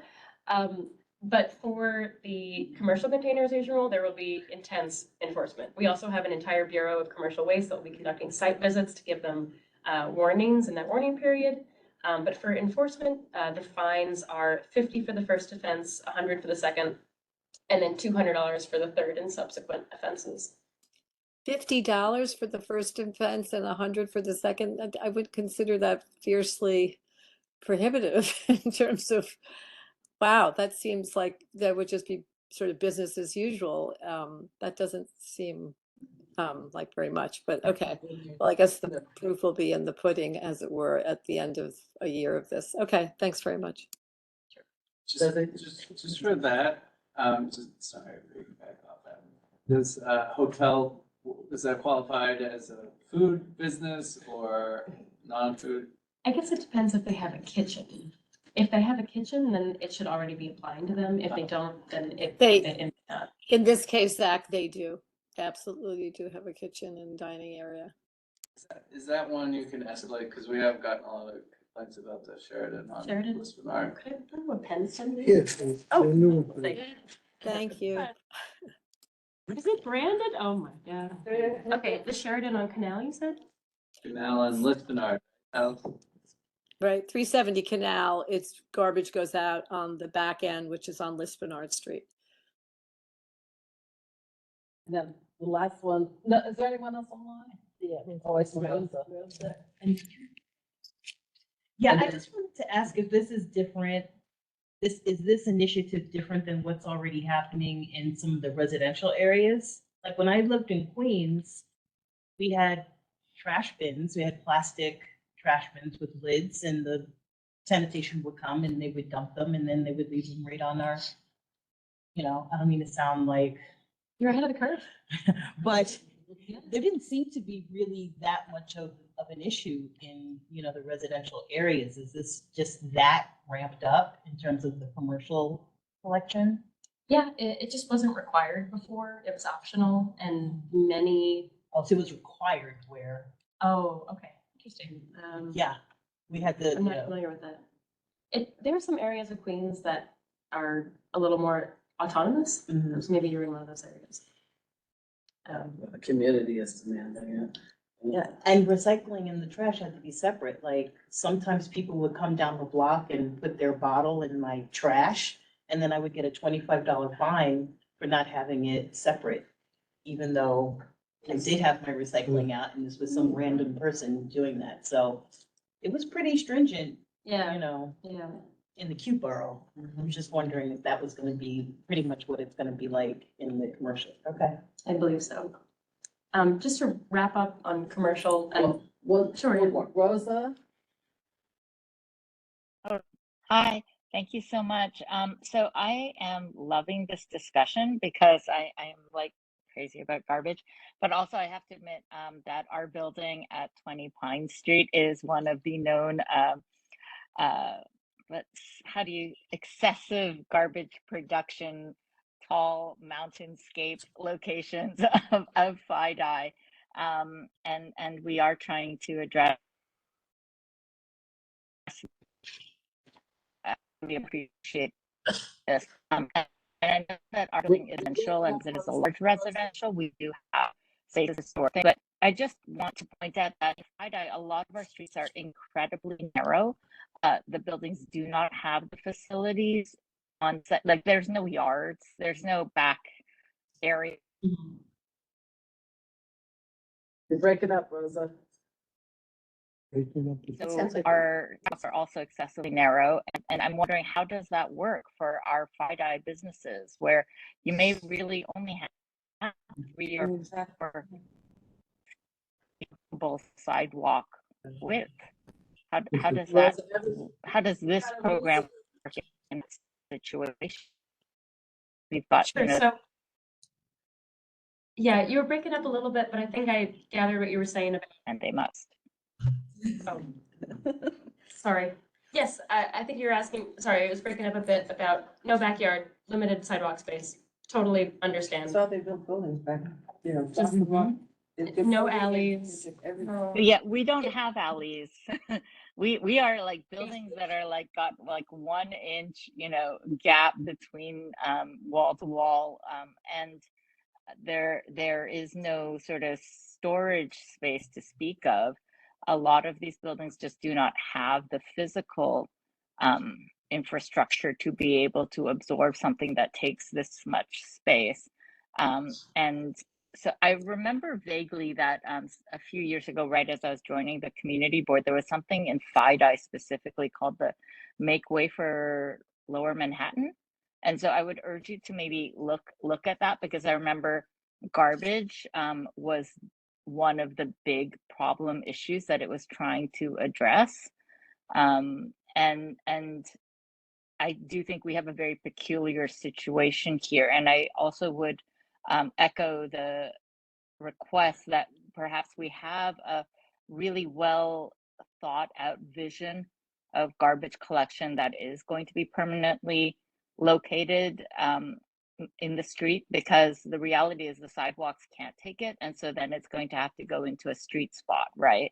And what does that look like if it's always out there all the time? Because I think those like very large, not particularly pleasant looking bins, while they may be functional, they're ugly isn't quite the word. I'm not sure quite how to express it, but they aren't well suited to the streetscape. And so if there's some way that we could integrate them and just have it be done thoughtfully, I think we would really appreciate that as people who use these streets every single day and don't have the option of storage space for these kinds of bins. But I really do applaud the effort. I think all of this is amazing, and I do hope that we have composting in Lower Manhattan back soon. But yeah, thank you. Sure. Thanks. So what you're, I was gonna say, so let's finish the commercial, and can we do the residential another time? Because you said it hadn't started yet anyway, right? yeah, it's a very ways away. Yeah, okay. So you want to finish whatever it was, but the commercial? Sure. Basically, it sounds like for commercial businesses, the best answer I can give is they're going to have to figure it out. This is going into effect tomorrow, and they're going to be enforced in April. So they're pictures and 311. Pictures and 311. They're going to have to figure it out. For your building, for 20 Pine and large apartment buildings, we exactly what you described. We're really trying to figure out a way that manages these mountains of garbage in a way that the building doesn't have to store all these bins. One example of a pilot program of that is what's going on in Hamilton Heights. If y'all have heard about this, there's a pilot program going on there using shared street bins for all residential buildings, where there are several large-scale bins. They're shared by residents and used for refuse and recycling that are in the street, as you described, and not on the sidewalk, and picked up daily. So that's the kind of program we'd be looking into for this neighborhood, and not the kind of program that 1 to 9 unit residential buildings will have, which is just containerize your waste and use these specific bins. I assure you that there will be a different strategy for large buildings, because it's a totally different beast. Yeah. If you want to learn more about the 1 to 9 unit residential, that's the one I said that's not adopted, it's just proposed. That's online. If you just Google, I wish I had the link for it. If you just Google residential 1 to 9 sanitation rules, it should come up, the proposed If rule. you don't mind, send us the link. Sure, yeah. To Zach, and also when they actually implement these rules, maybe you wanna come back. We love talking about rats. I'm so glad. You wanna come back? We particularly, we liked that one meeting we had where they talked about using dried ice to kill it. Oh. Oh. In Columbus Park, That's a fun one. Been doing that. that seemed to work really well. That's what I've heard. I've heard a couple different In methods. fact, they said in Columbus Park and going to Chinatown, it reduced the rat population by, I think, 90%. I remember that figure. 90%. 90% they came, you remember that, Pat? Dried ice. It was dried ice in like, they dug it like in the ground. Yeah. And that's what I remember because it was so starkly, the numbers were so stark. And I remember that they said it, even if they were exaggerating, it was 80%, it was still amazing. Yeah, right, so we wanna move on. Great. So thank you so much. Thank you. Appreciate it. Just the last thing I'll leave you with, if you have any questions about the commercial guidelines at all, nyc.gov/use bins. That's the. Was it NYC? nyc.gov/use. Flat diagonal. Yes. Use bins. USE. USE. The fumes that the dry ice gives off on the ground. Used or It's used? suffocating. Oh, Present tense. Audio? No D. She can't talk if she has no audio. Are you on? And everyone is feel free to email me or reach out if you have any questions. I don't know if she Thank wants you. to say something. Thank you so much. Shit. Okay. Huh? I'm sorry, Rose was clapping. Hi. So what do we got? Yes, wait, I think what are we doing? We're doing number 4. Lawrence. Joe.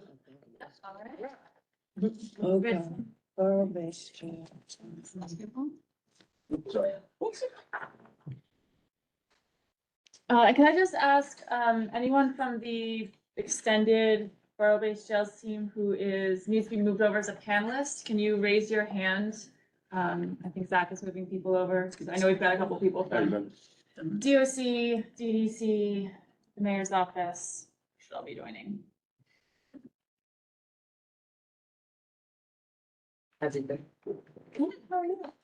You weren't here in person the last one that we were at, so it's nice to see you in person. Yeah. Looking fabulous again. I do what I can. It's not you do it. Queen knows who. Yeah.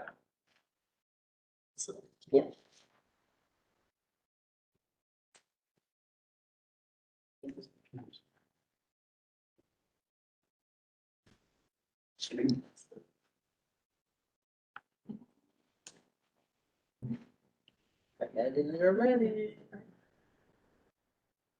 We're just waiting for the slides to come up on screen, that's all. I'm not just stalling, there was a reason for the dramatic pause. Okay, I think you can just flip to the next one, Tack. So I think this slide presentation will be pretty similar to a number of the ones that we've been shown recently, so hopefully we can get through the slides fairly quickly and then we'll jump into everyone's questions. So we'll start with the first one of just recapping what we've heard, and then we'll get into, I'll hand it off to Rich for the updates on the dismantle project, and then we'll talk about community engagement and resources. Okay, so as usual, we know everyone wants to get the updates on what's going on with dismantling and upcoming milestones and things that the community should be looking out for in the next couple of months.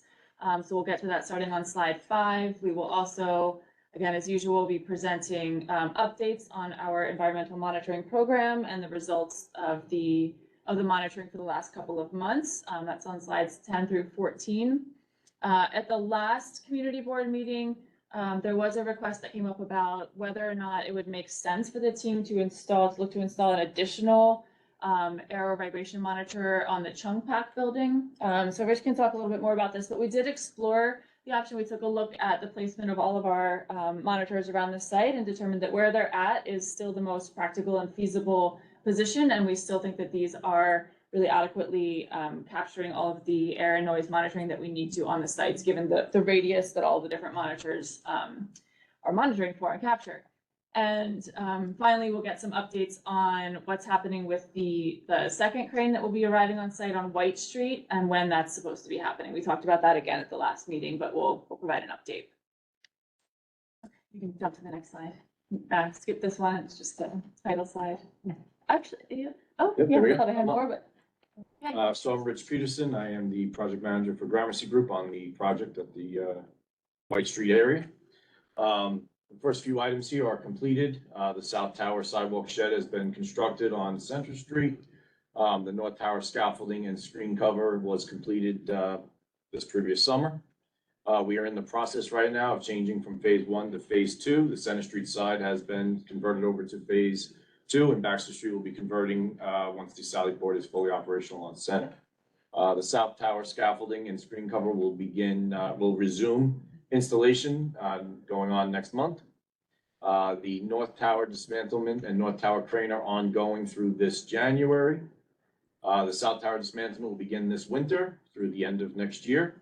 The White Street crane will be coming this December through fall of '24. And we are expected for a substantial completion by the end of '24.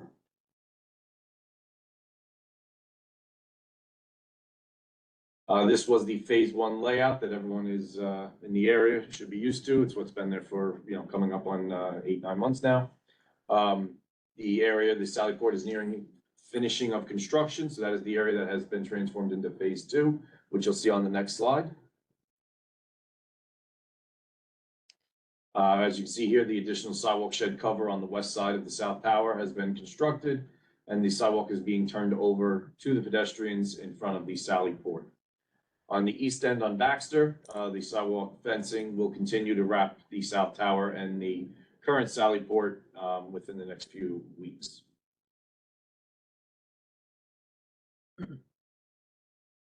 Next slide. Some updated photos of the site. On the left, you can see the Sally Port, which has the Jersey barrier fence removed as we're nearing turnover. On the center, you can see the North Tower is approximately 40% down from its highest point, and the South Tower scaffolding has begun erection. And on the far right, you can see progress of the North Tower and the crane that sits where the gymnasium used to be. Rodent and pest control, same as last month. We haven't had any complaints. We've been continuing to monitor them and bait them, and we've been doing well with the rodents.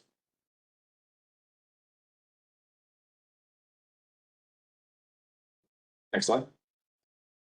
Just waiting for it. A little lag. Yeah, no problem. Environmental monitoring. So just to refresh everybody, if you look at the map on the right-hand side, the pink squares are the vibration monitors. The blue squares are vibration monitors specific to the Sally Port construction. The black and white triangles and green circles are your air and noise vibration, air and noise monitors. Who's in Sally Port? Where is she? Who's Sally? Dust mitigation. We have several ways that we try to mitigate the dust on the site. We have two equipment called Buffalo Monsoons and dust destroyers that put out a mist of air during any high dust generating activities. For spot control, we use fire hoses with misting nozzles and direct nozzles.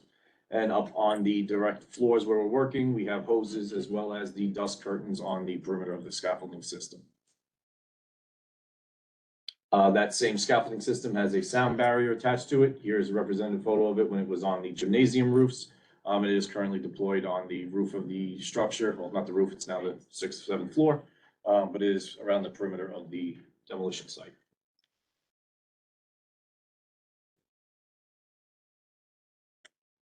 Community communication about environmental monitoring. These are some examples of what the reports look like that get published, that through wherever everybody puts them, that you guys can go see them on that link. On our website. You're able to access, and this is an example of what it looks like. So on the next slide, we have updates for this month. Air quality monitoring in September, October, construction-related levels of dust did not exceed any limits, and there was no days where dust concentrations were above the action levels. Noise monitoring, there were no alerts generated by the construction activity. There were some false alarms. There were a lot of sirens and things like that in the street and stuff that went on during off hours. That's all was explained in the report, but there were some of those that went off. And vibration monitors, once again, there was none in months of September, October due to construction-related activities. There were some false alarms inside the courthouse due to personnel inside knocking it over. So they put it back together, they put it back up. Asbestos air monitoring, there hasn't been any abatement ongoing, so there has been no risk of nor any release of asbestos into the air. Hand it back to Lauren. On the North Tower, yes.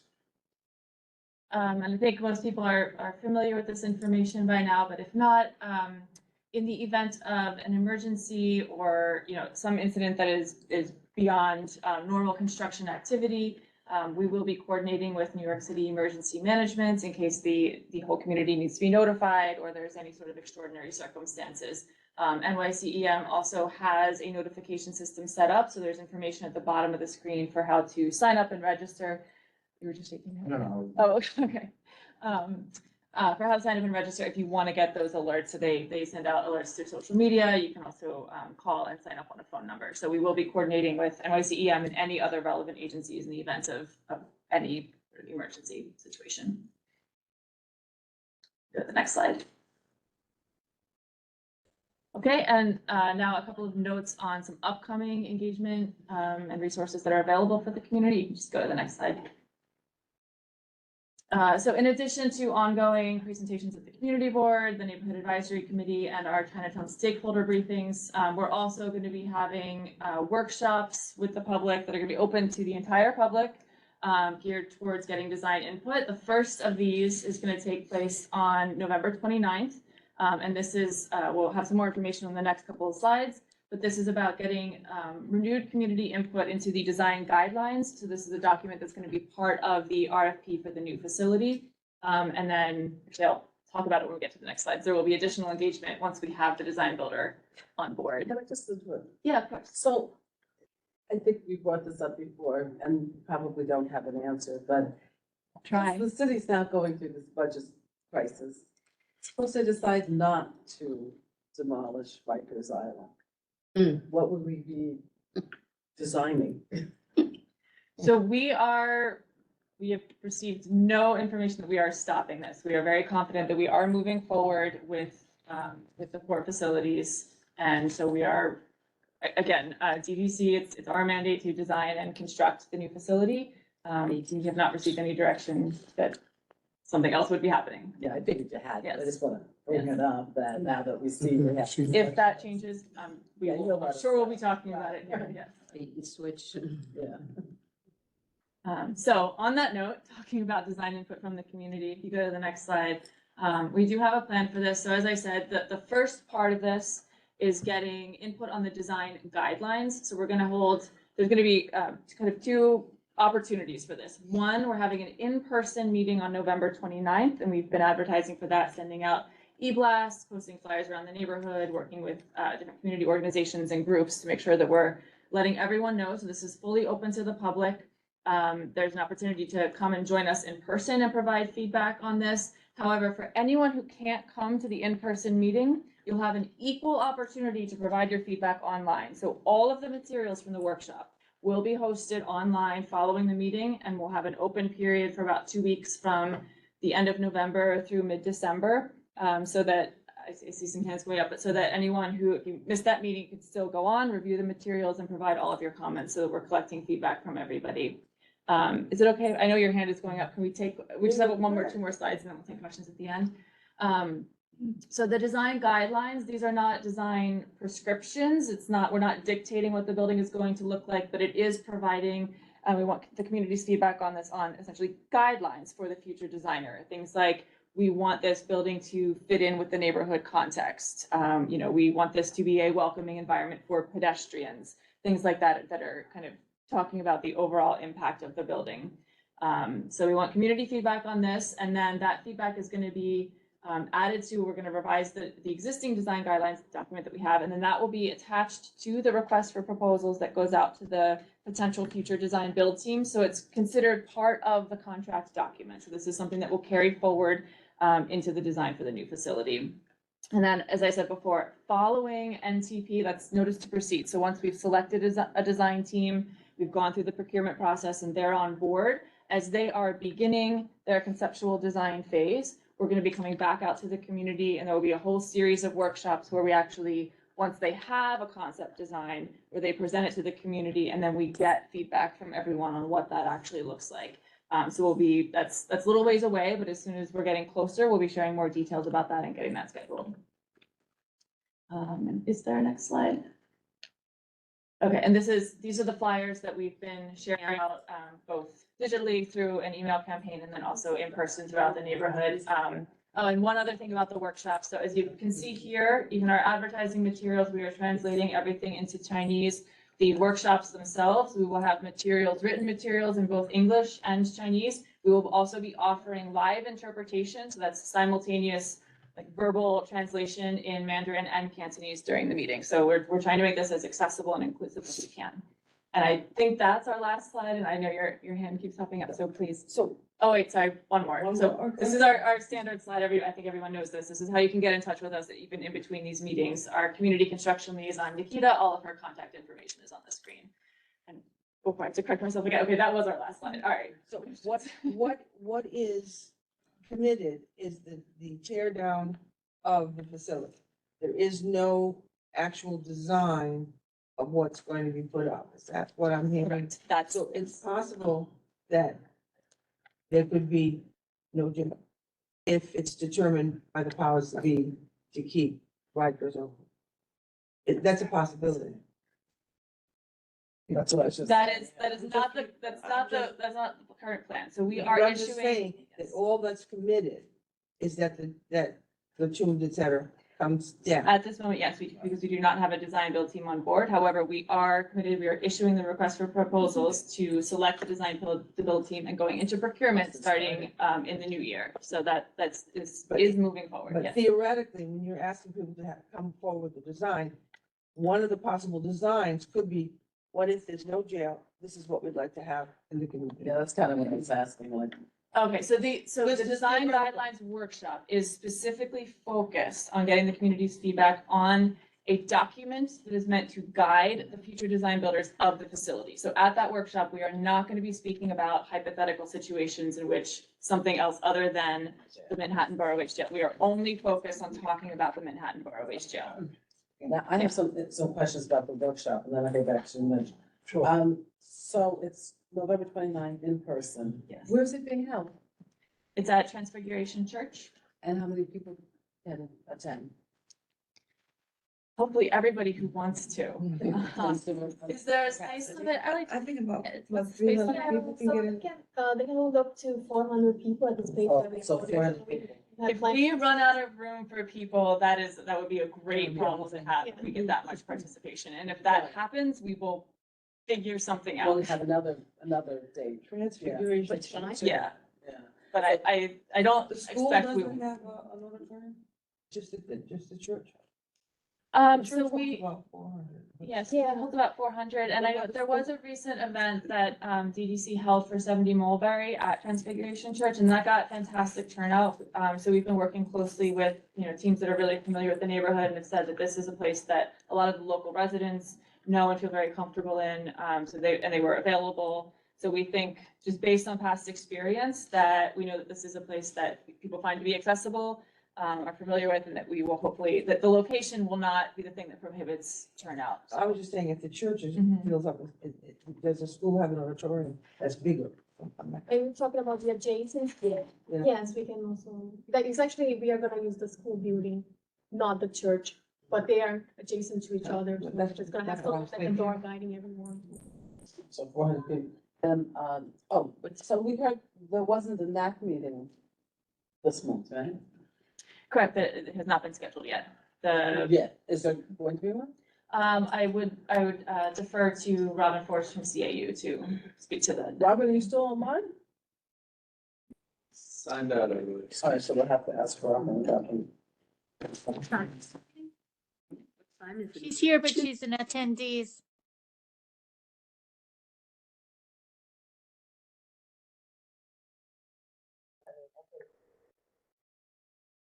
I know you said it's a ways off with the artistic design.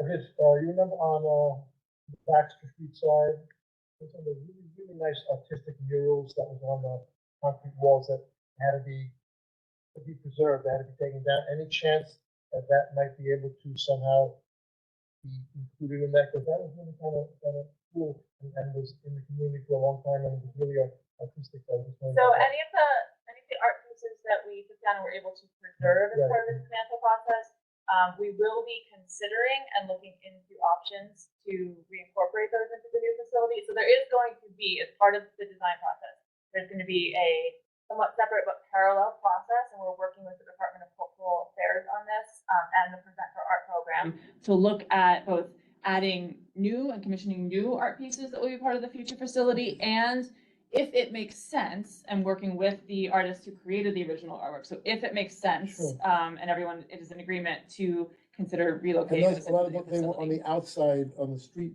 like side, not in the building.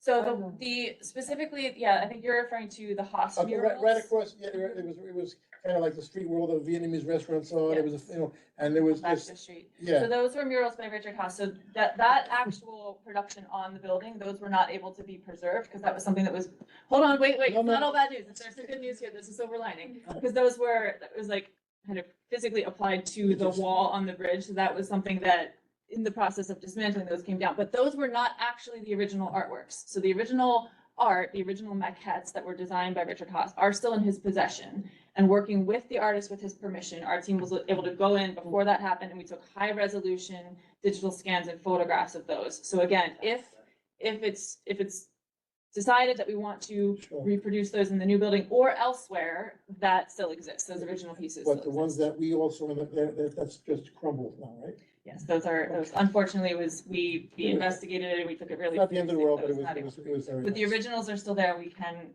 consider options to Thank you. reproduce that. You're welcome. Questions, Susan? Eric? Yes, hi, thank you. I got a question. Can you go back to that slide where you showed the, it was a chart that showed where we could give design, where the design guidelines would be developed? November 29th, you mean? I mean, Workshop? right. Just go back towards the end slides. We can. Yeah, I switched presentations. Oh. I'll have to show there. Oh, let me see, Robin's there. Maybe we just go to somebody else for a second. Rosa? Rosa? We'll come back to you. No, I was just pointing out that Robin was there. And Robin's got her hand up. So Robin, you can unmute yourself. Unmuted. Hello again. I jumped off because I had no audio and came back. And thank you for putting me in as panelist. In terms of the NAC, we are working on a date. We had actually thought that we would do it on the 30th of November. It's actually the day after the design workshop, and it seemed a little bit too close to have 2 nights in a row. So we're looking to a date close to that.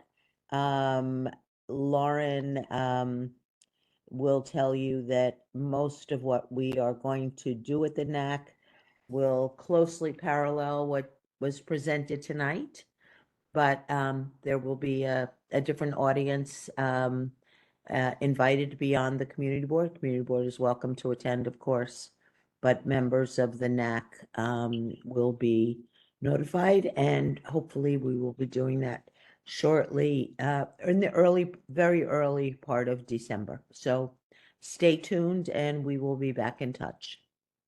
Thank you, Robin. Anytime. Go back. What slide? I think Eric. Yes, this one. Thank you. This Thank one? you. Yep. Yes. We're good.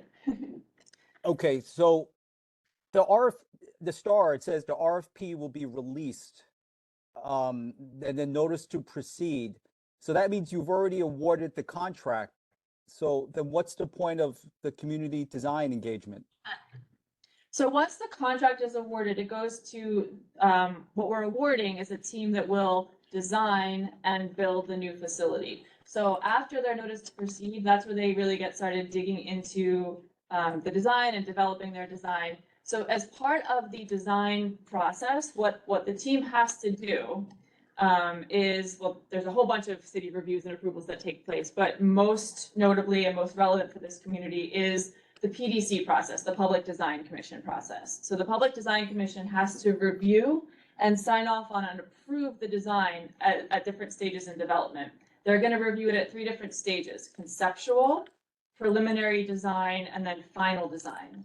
So we will be doing our design engagement with the community, and we're going to time all of these engagement milestones so that we are always coming out to the community, presenting the design, getting the community's feedback at these public workshops, and then again coming back to the community board to also show the community board before the design team submits their design to the Public Design Commission for review and approval. So the community and the public is, you guys are going to see and have an opportunity to provide input on the design before we submit it to the city for review and approval. So there is a point to doing this design engagement.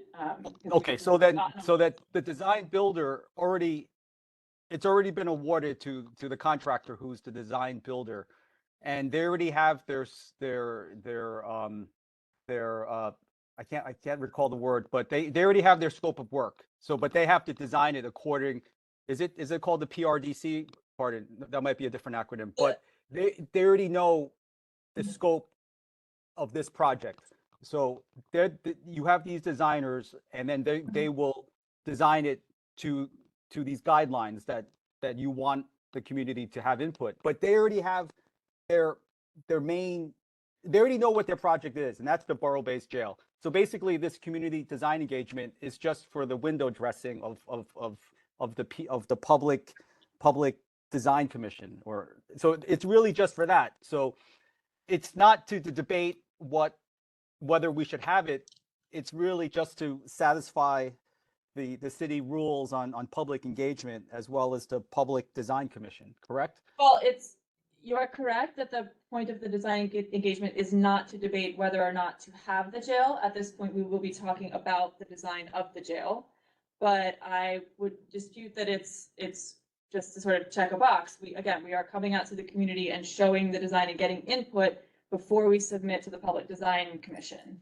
And I will say that in having worked with the Public Design Commission and gone through this process, they are also interested in hearing what did we do as far as community engagement? What was the community's feedback on the design of the jail?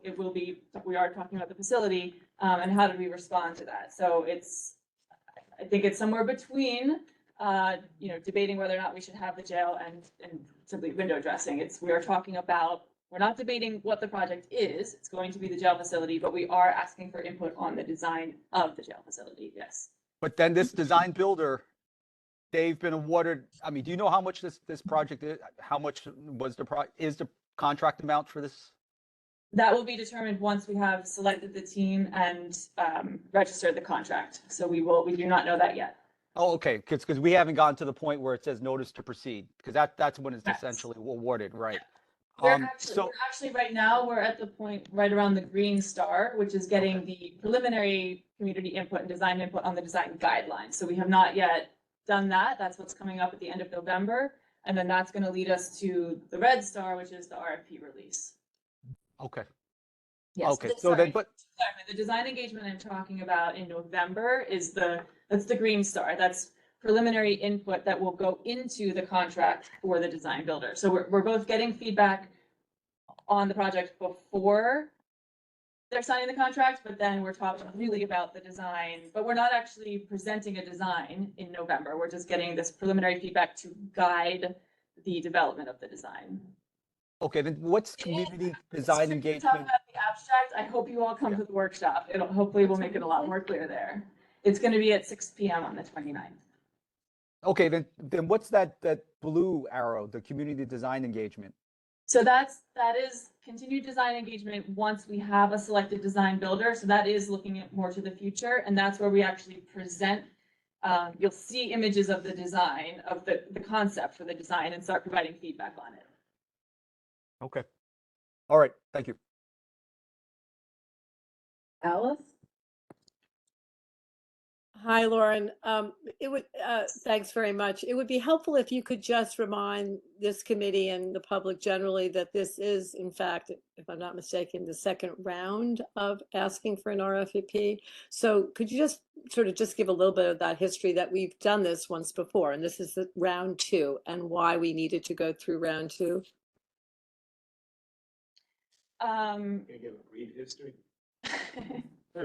Sure. I actually wanted to defer and see if there's someone from DDC's team on the line who would like to recap the history of the procurement. I mean, I can speak to the procurement from DDC. We had an initial RFP out a couple of years ago. It was initially going to be for combined dismantlement and facility project, and we weren't able to get it. Sorry, hey y'all, when y'all are having crosstalk, it goes mute, so those people can't hear it at all. That's why I see Alex looking like that. Sorry, go ahead. So we initially had a procurement for a combined dismantlement and new facility, but in terms of the schedule, it worked out that we could get the project completed more quickly, we thought, by starting the early work, more easy to procure project more quickly. That's why we got Gramercy on board, and we're hoping that's expediting the schedule. Oh, my understanding was that there was no contractor that did in fact sign up for the construction of this. And so that what a new RFP needed to be released. In part, that's part of the reason, right? It isn't just convenience of dividing the project. Isn't that the case, Lauren, or whoever? This is Nick. We did have contractors involved who did respond to the initial statement of qualifications who were involved in the process, but then we did shift to this procedure. So there were contractor teams involved. All right, well, I guess it's safe to say it didn't work the first time. And I guess the proof is in the pudding, where you have now, or our council speaker, Adrienne Adams, has appointed, or and I'm sure she's appointed, but is now, yes, formed a new Littman Commission, a new independent Rikers Commission to lead again this process. So 8 years have gone by. We had one commission that was helping to lead this the closing of Rikers and the borough-based jail program. And now 8 years later, we are faced with a new commission and a new set of criteria and a new RFP release. So I just think it's important that, given we're getting a second chance here, the community has a tremendous opportunity to get it right, potentially, or more right this round. And I encourage everyone to really get in there and look very carefully. And particularly today, you can walk by that site and see exactly how welcoming the site would be to pedestrians in the opening up of White Street and the taking down of the North Tower. In fact, you see an extraordinarily beautiful and open site. So, hopefully we can retain some of that in this next iteration. Anyway, a couple of questions. When is the South Tower, that it would be what's called the Tombs demolition scheduled to begin? Scaffold will resume in December, and dismantlement will begin in roughly January.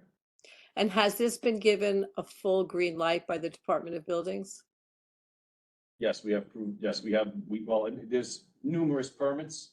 The plans are approved, but we do not have the disconnects completed, as there are still detainees in the building. So what does that mean exactly? You were waiting. Like for round numbers, we have 8 out of the 10 required check boxes. And when do you expect to get the other 2? In December. In December, okay. I'm just curious, are there life cycle assessments that are done of these buildings, or carbon assessments done prior to the demolition of both these towers? I'm not sure what you mean. Well, is there a review of what is being taken away? In other words, embodied carbon that's part of the demolition process? In terms of where it's being disposed of?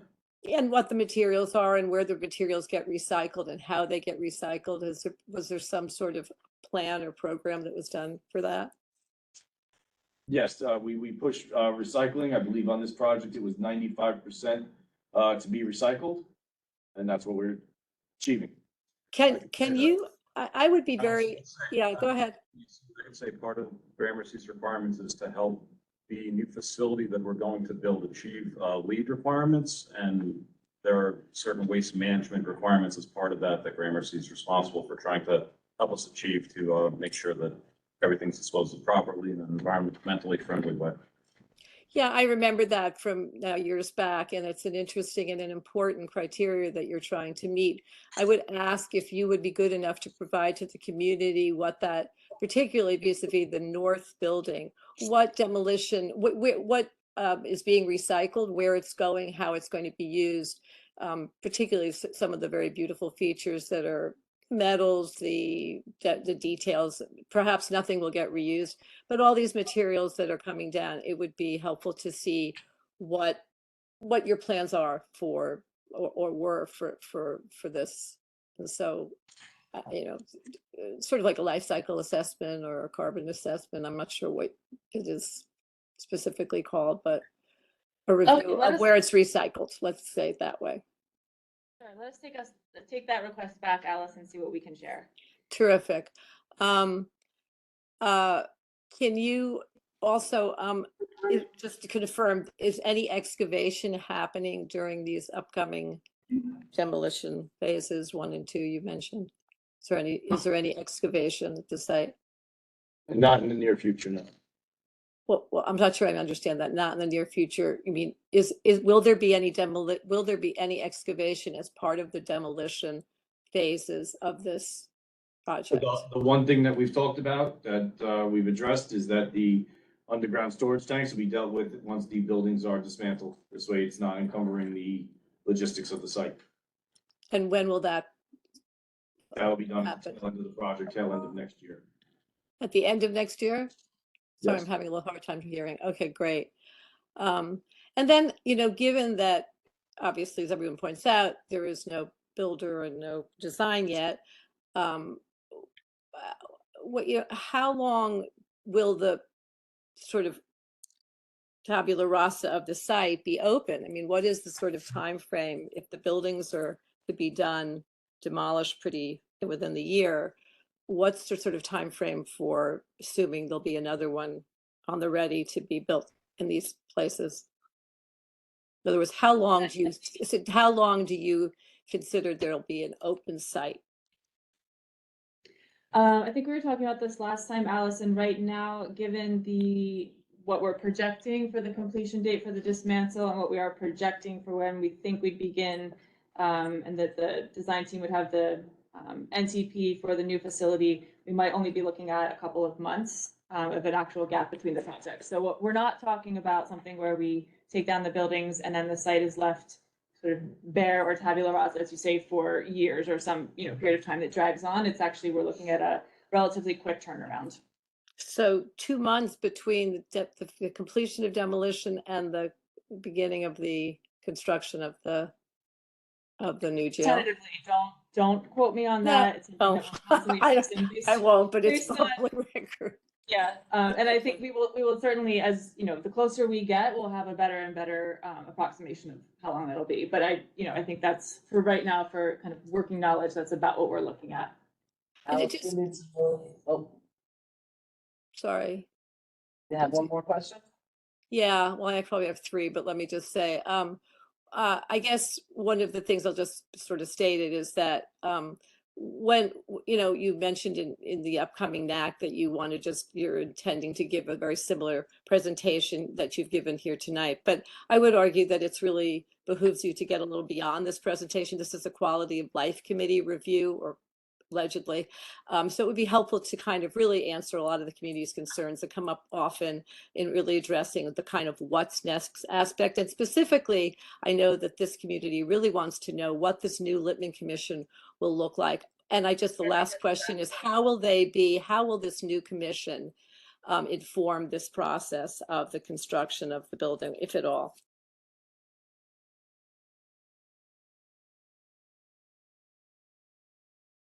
Okay, sorry, I don't think that was a question, but more a recommendation, right, Alice? So we'll take that under consideration again. I think, I know Q from MockJ was on last time and kind of spoke about, hopefully we're looking at our next presentation to the community board in the new year would be a time when, you know, the administration is able to get the right people in the room to dig into this a little bit more.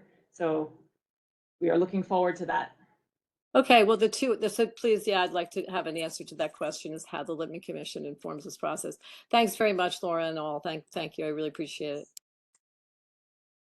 Thanks, Alice. Andrea?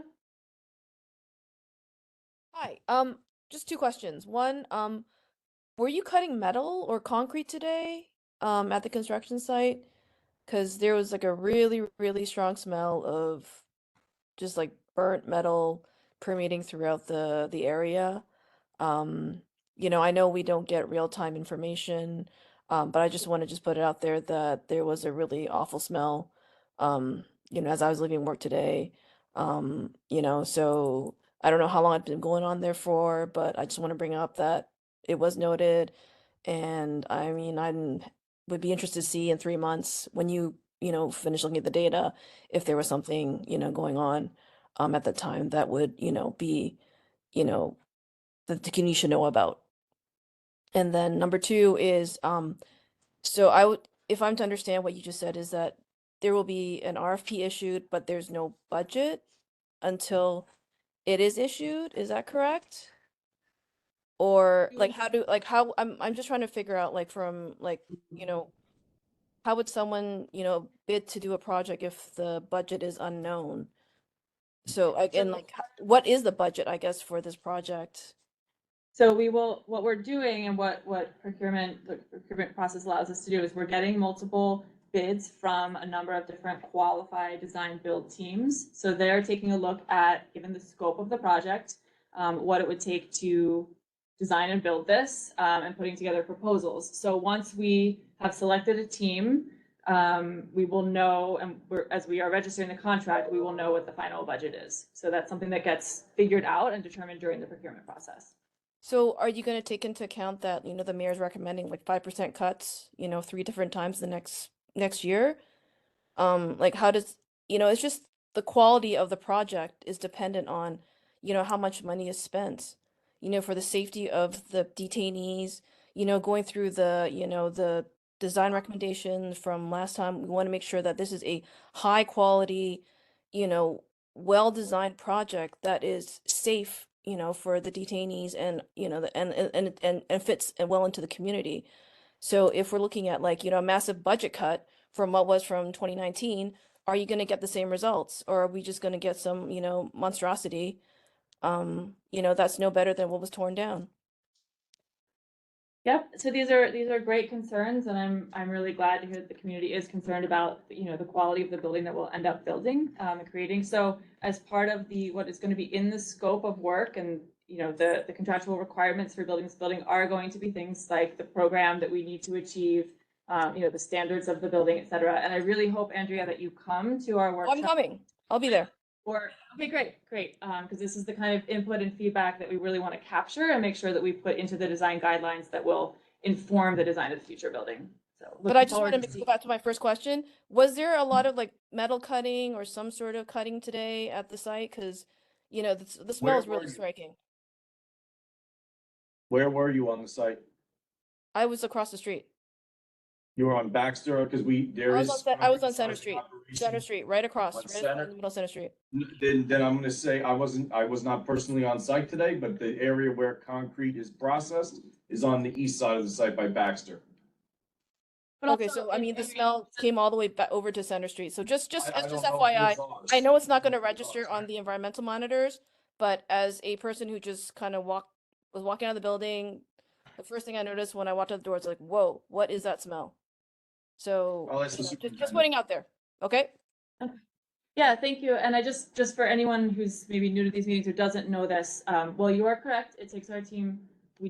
There's a time that we are required to pull the whole reports together and publish those reports. You can, and this has happened before, and I know you've been one of the people who's written to us with questions or called with questions. If you notice something on the site one day in particular that is causing a community member concern, and you want us to confirm with the team, go in and try to check the, point data in real time for that day or for that moment and just say, hey, something seems off. Can you confirm that the air quality is okay right now?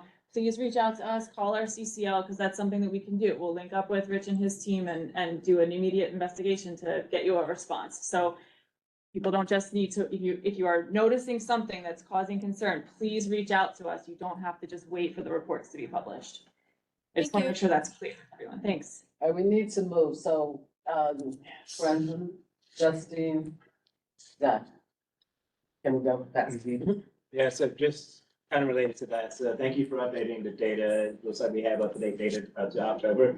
Do we have a cadence of when we'll be getting those updates going forward? Because last time we had the problem with it was even solved.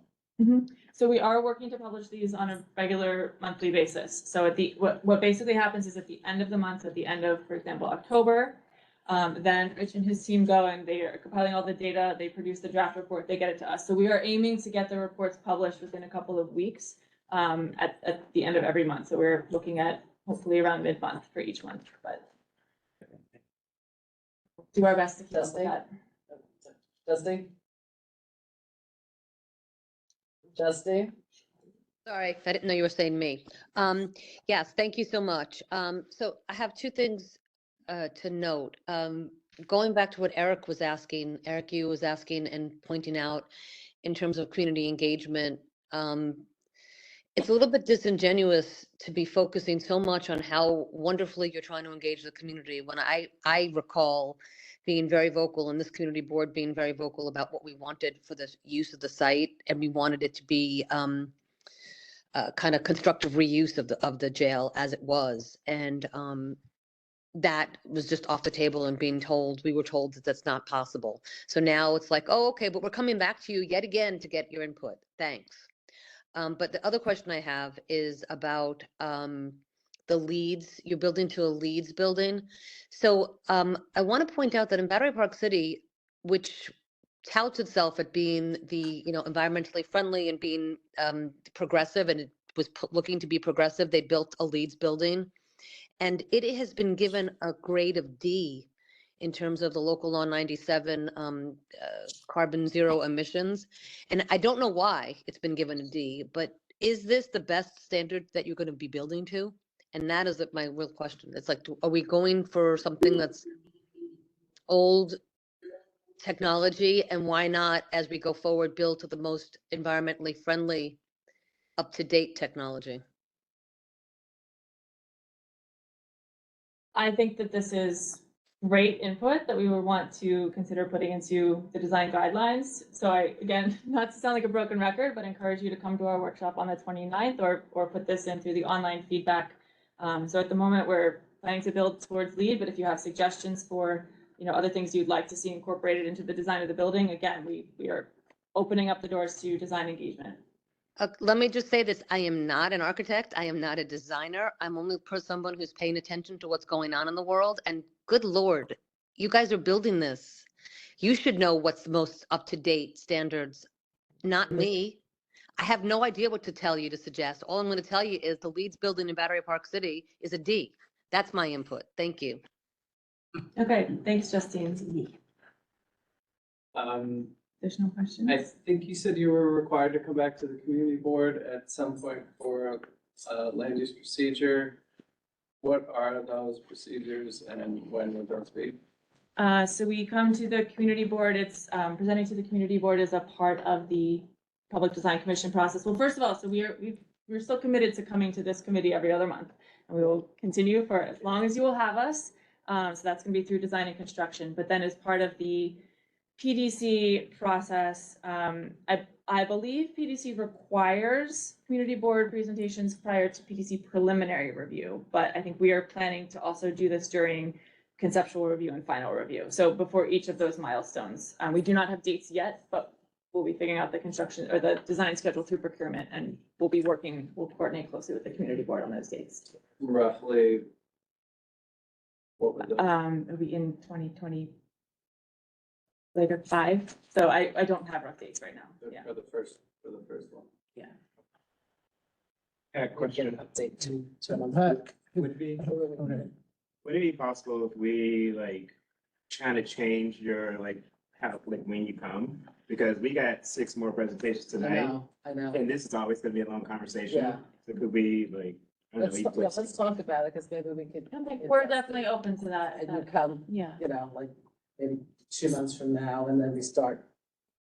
Mhm. Maybe Yeah, we'll doing- figure it out. Yeah, let's talk. Happy to consider whatever would work best for the board. Yeah, that way you don't conflict. I know, it's a lot. I am really impressed by everyone's stamina here tonight. You had a lot of great presentations before. I know you've got a lot more after us, and we do thank you for the time and. Yeah, what he said echoed what I was gonna say, and I can just say, I hope that by the time we get to 7, people are not antsy and we give them. So let's go. I- Thank you. Can we switch, can we do 7 either before 4 or 5? Well, we wanna Okay, get then, these please, out of here. and I hope that everybody gives them the same respect and we have the time, instead of like what normally happens, that people wanna just get out of here. All right, it's, who's here from the plate? Please. Another, say, 45 minutes. Thank you. Thank you. See you. Thanks. All right. Hello. Who's starting? Yes, but before we start, and DC infrastructure, please raise your hands so we move you to All the right. panel side. I believe we have Luciana.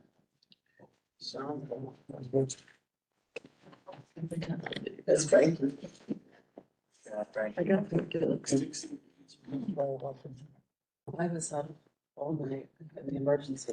I've been in meetings like 14 hours. I'm not. What have you done?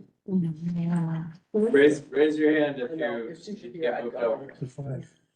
You did 1, 2, 3, 4. Yes. You didn't even order.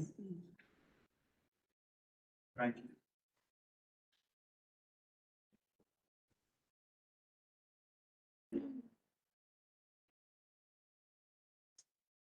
Yeah, that was 4.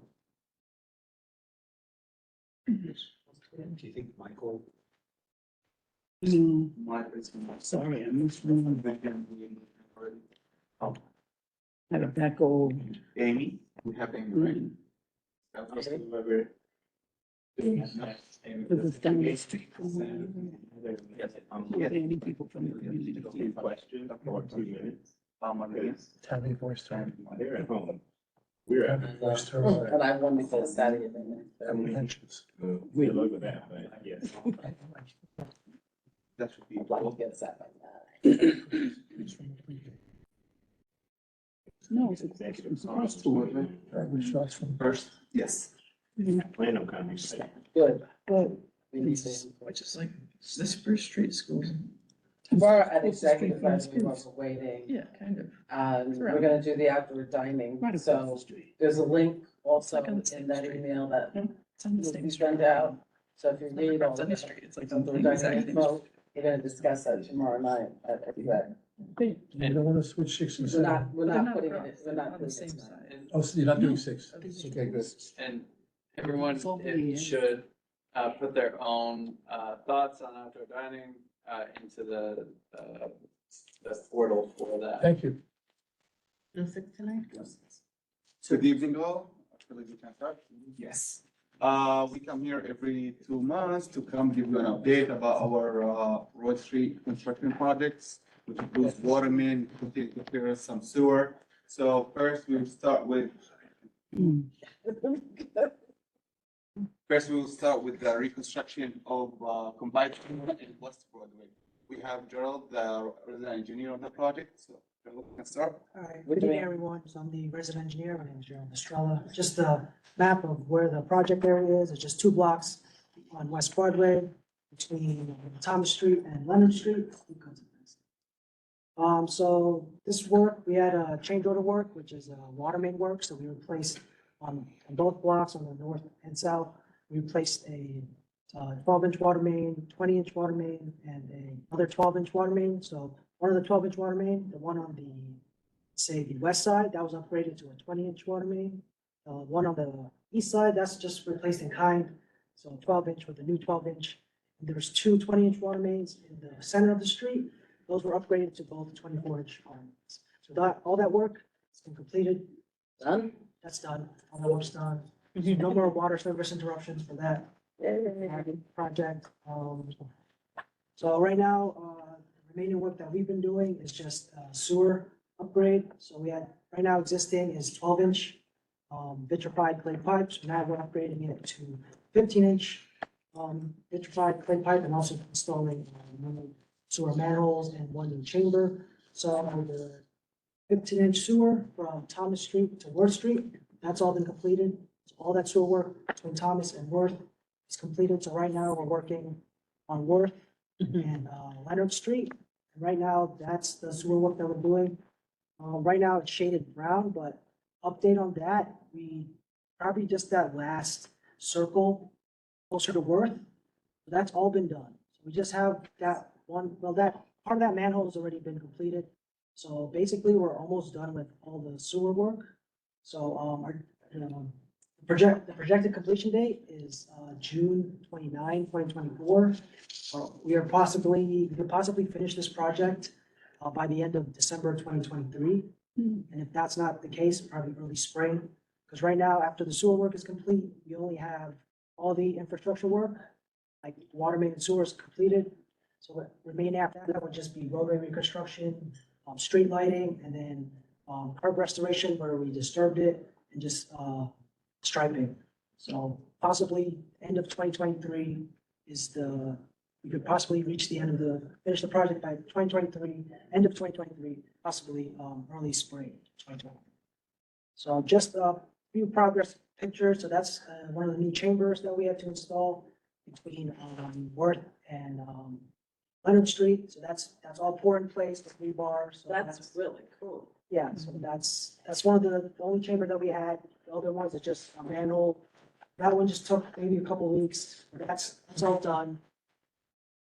Next slide. What were you pouring? What is that material? Chamber. It's a concrete. It's concrete. Yeah, it's concrete. So this is also this excavation and installation of the 15-inch sewer. So this is between Worth and Leonard Street. So that part is also done. We installed the new sewer. We encased it in concrete. Right now we have it backfilled, temporary, just temporary backfilled. We're gonna come back to that and pour new sidewalk flags. It's on the sidewalk, and the curb that's been disturbed, that's gonna be replaced with the steel face curb. Anything on the roadway, that's gonna be roadway reconstruction. That's full roadway reconstruction with concrete and asphalt. And that's just current FPT setup. So we're still set up on both two blocks of from Thomas all the way to Leonard. So that's basically it. Yeah, so if you have any questions. So y'all finish this off and then don't y'all end up moving up the street? Isn't that what we talked about last time? So. isn't there more? Last time there was a question if there is future projects, but under West Broadway project, we only have these two blocks, and that's it. The project will be substantially completed in final completion.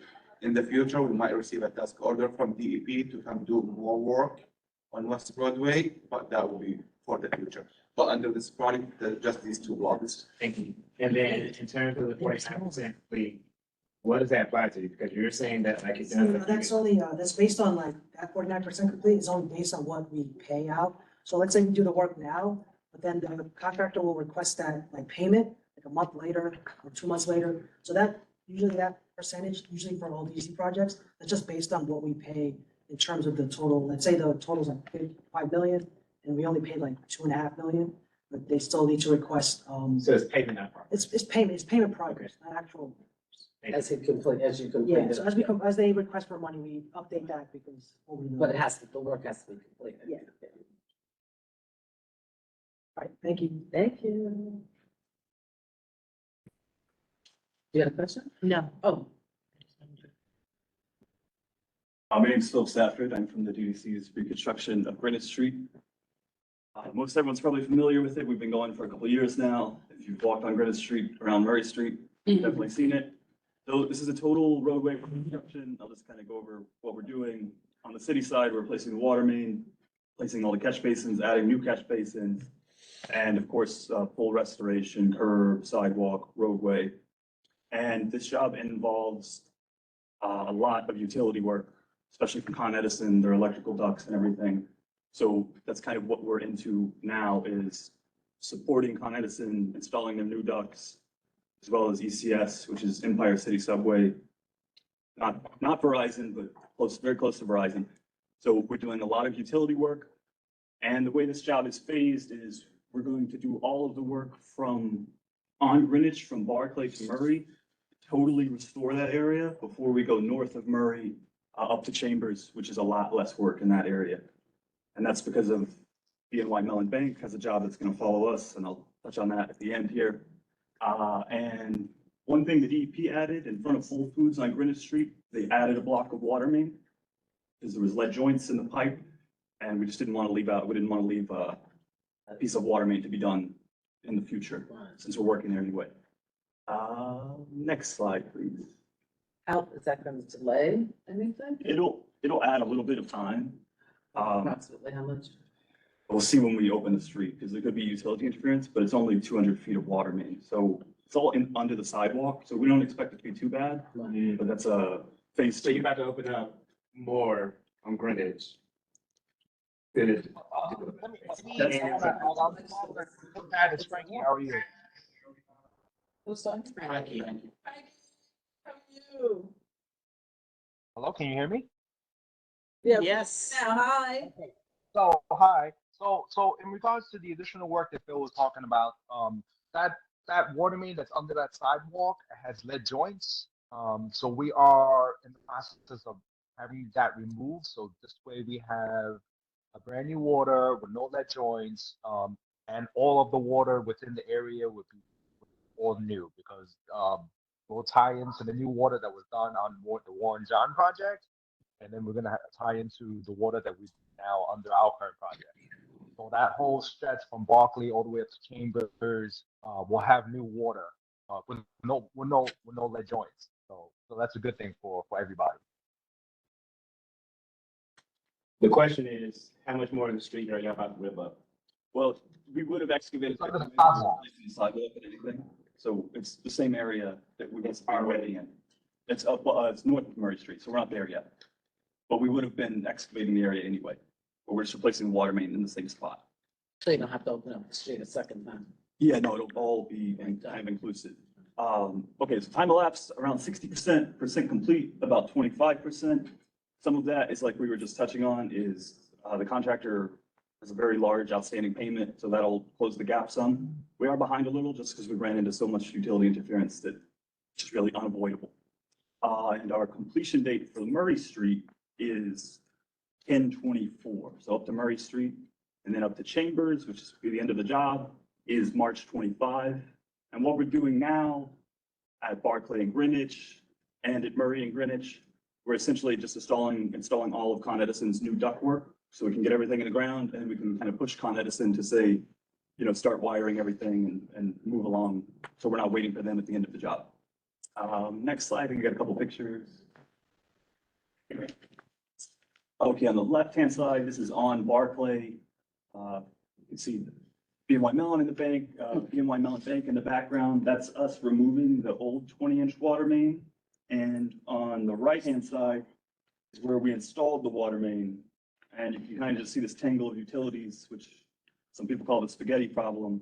So to get to that piece of water main, we had to move everything out of the way. So that was a lot of work just for to install a 20-inch water main. I think I have two more photos. This is on the left hand is Greenwich and Murray. Similar thing, it's a mass excavation. Hard to see, there's a couple of pieces of wood that have green markings on them there. That is where the new curb will be. So the curb is bumping out 20 feet at both corners and in the middle of the street. So we're basically getting everything out of the way of the curb, which is where the new curb will be. And on the right-hand side, that is on Murray between Greenwich and West Street. And that's installing new Con Edison ducts. We're actually able to install those and backfill that area. And that kind of work will at least take us through the end of the year. If anyone has any questions? Just on that green, so that means that when people make that right turn, it's gonna be a little wider. So the street will be 20 feet narrower right there. Right, but they'll, okay. Yes. I know. Yeah, yeah. And, okay. and at the, Sidewalk will be wider, the street will be. Yeah, they'll have to go up. and at the Barclay corner, it'll be the same, like a bump out Right, and one in the right. middle of the block. Okay. So for pedestrian safety, I think it'll be great. And just a lot of work to move the stuff out of the new curb line. And so what about the Mellon back? So BNY Mellon Bank, yes, they have their bollard project that is following us. Last I talked to them, they plan to start their work in front of DC 37's building when they take their scaffolding down, so away from us. And our contractor is bringing a totally separate crew that they're paying for, that's not slowing our job down. And they're gonna dig test pits around their building, just to kind of look ahead and make sure they don't run into anything when we're done. Which it's a very smart thing for them to do, I think. So they're bringing their own crew. Yeah, our contractor bringing a separate crew. The bank is totally paying for it and it's not slowing our job down. Probably just be a couple of laborers. Thank you.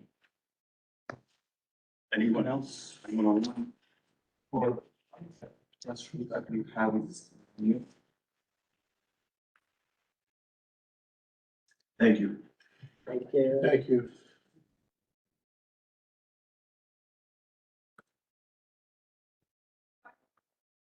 Howie, are you unmuted? You unmuted?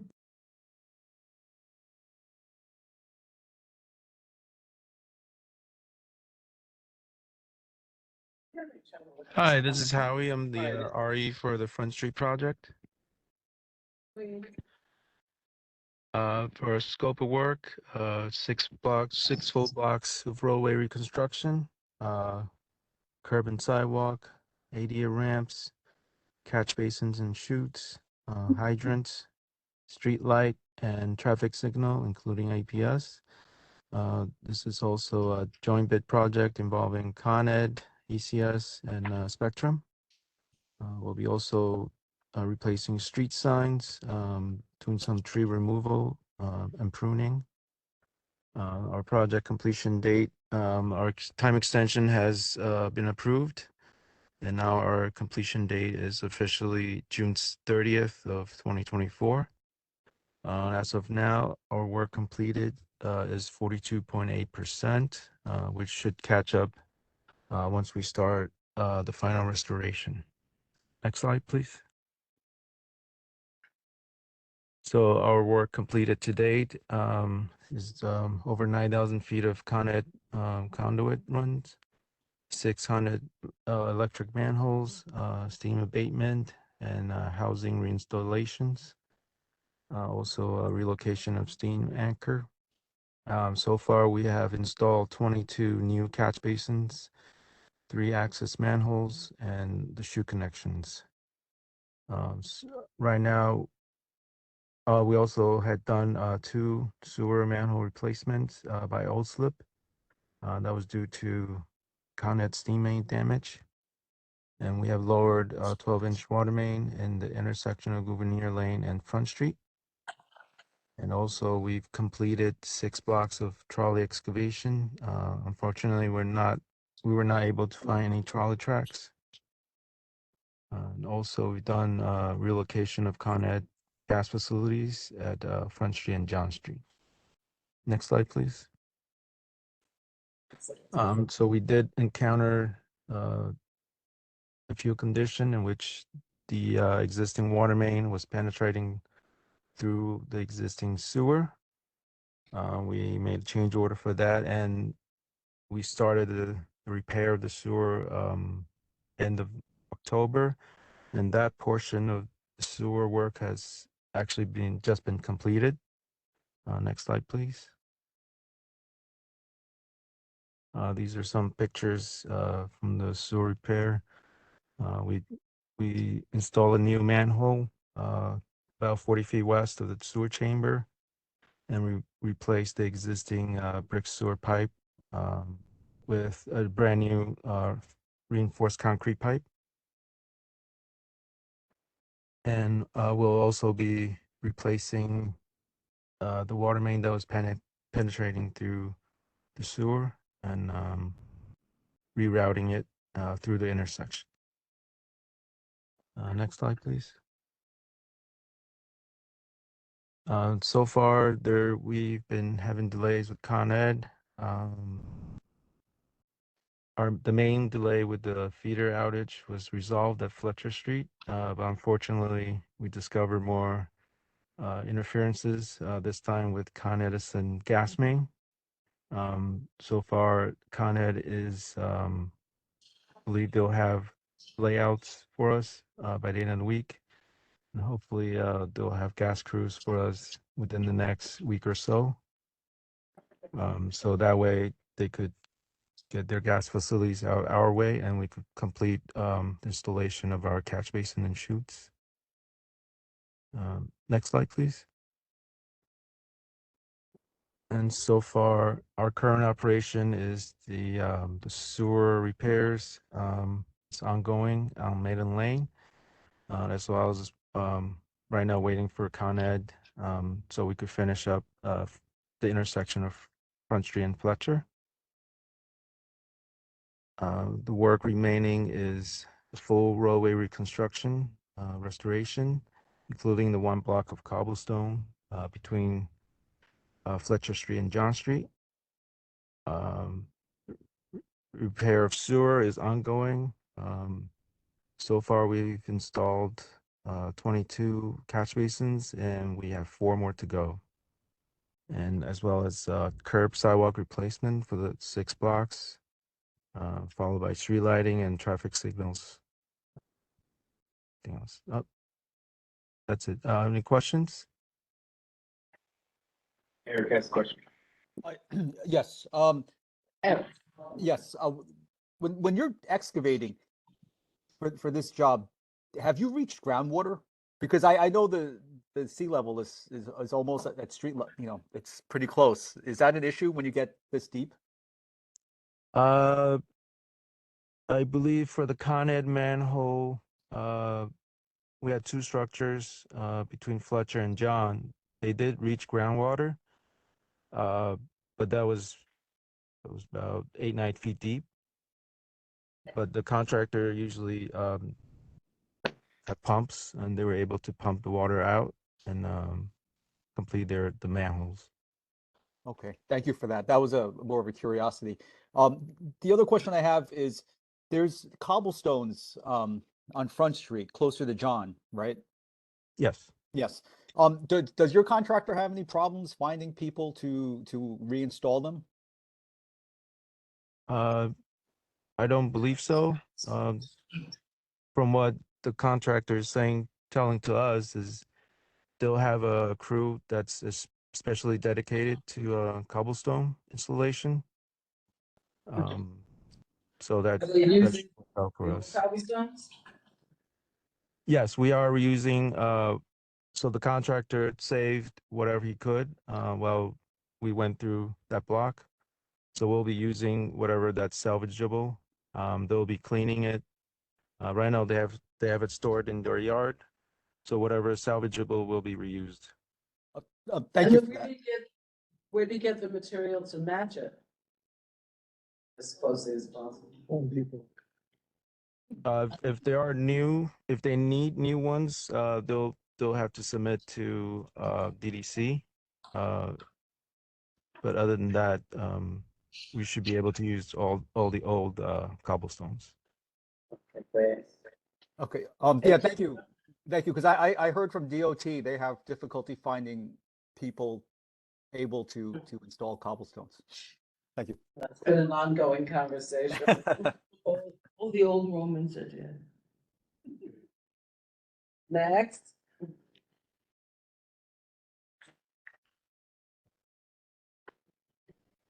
So next is gonna be the reconstruction of Bessie Street. It's on Bessie Street between Church and Broadway. The projected completion date is September 17, 2024. And percentage of the work completed is 29.8%. Next slide, please. So as I came here before and mentioned, our scope of work will be the catch basins, installation of sewer cleanout manhole, water main upgrade. We are upgrading the water main from 12 inches to 20 inches water main. We also will be doing street lighting work, traffic signal work.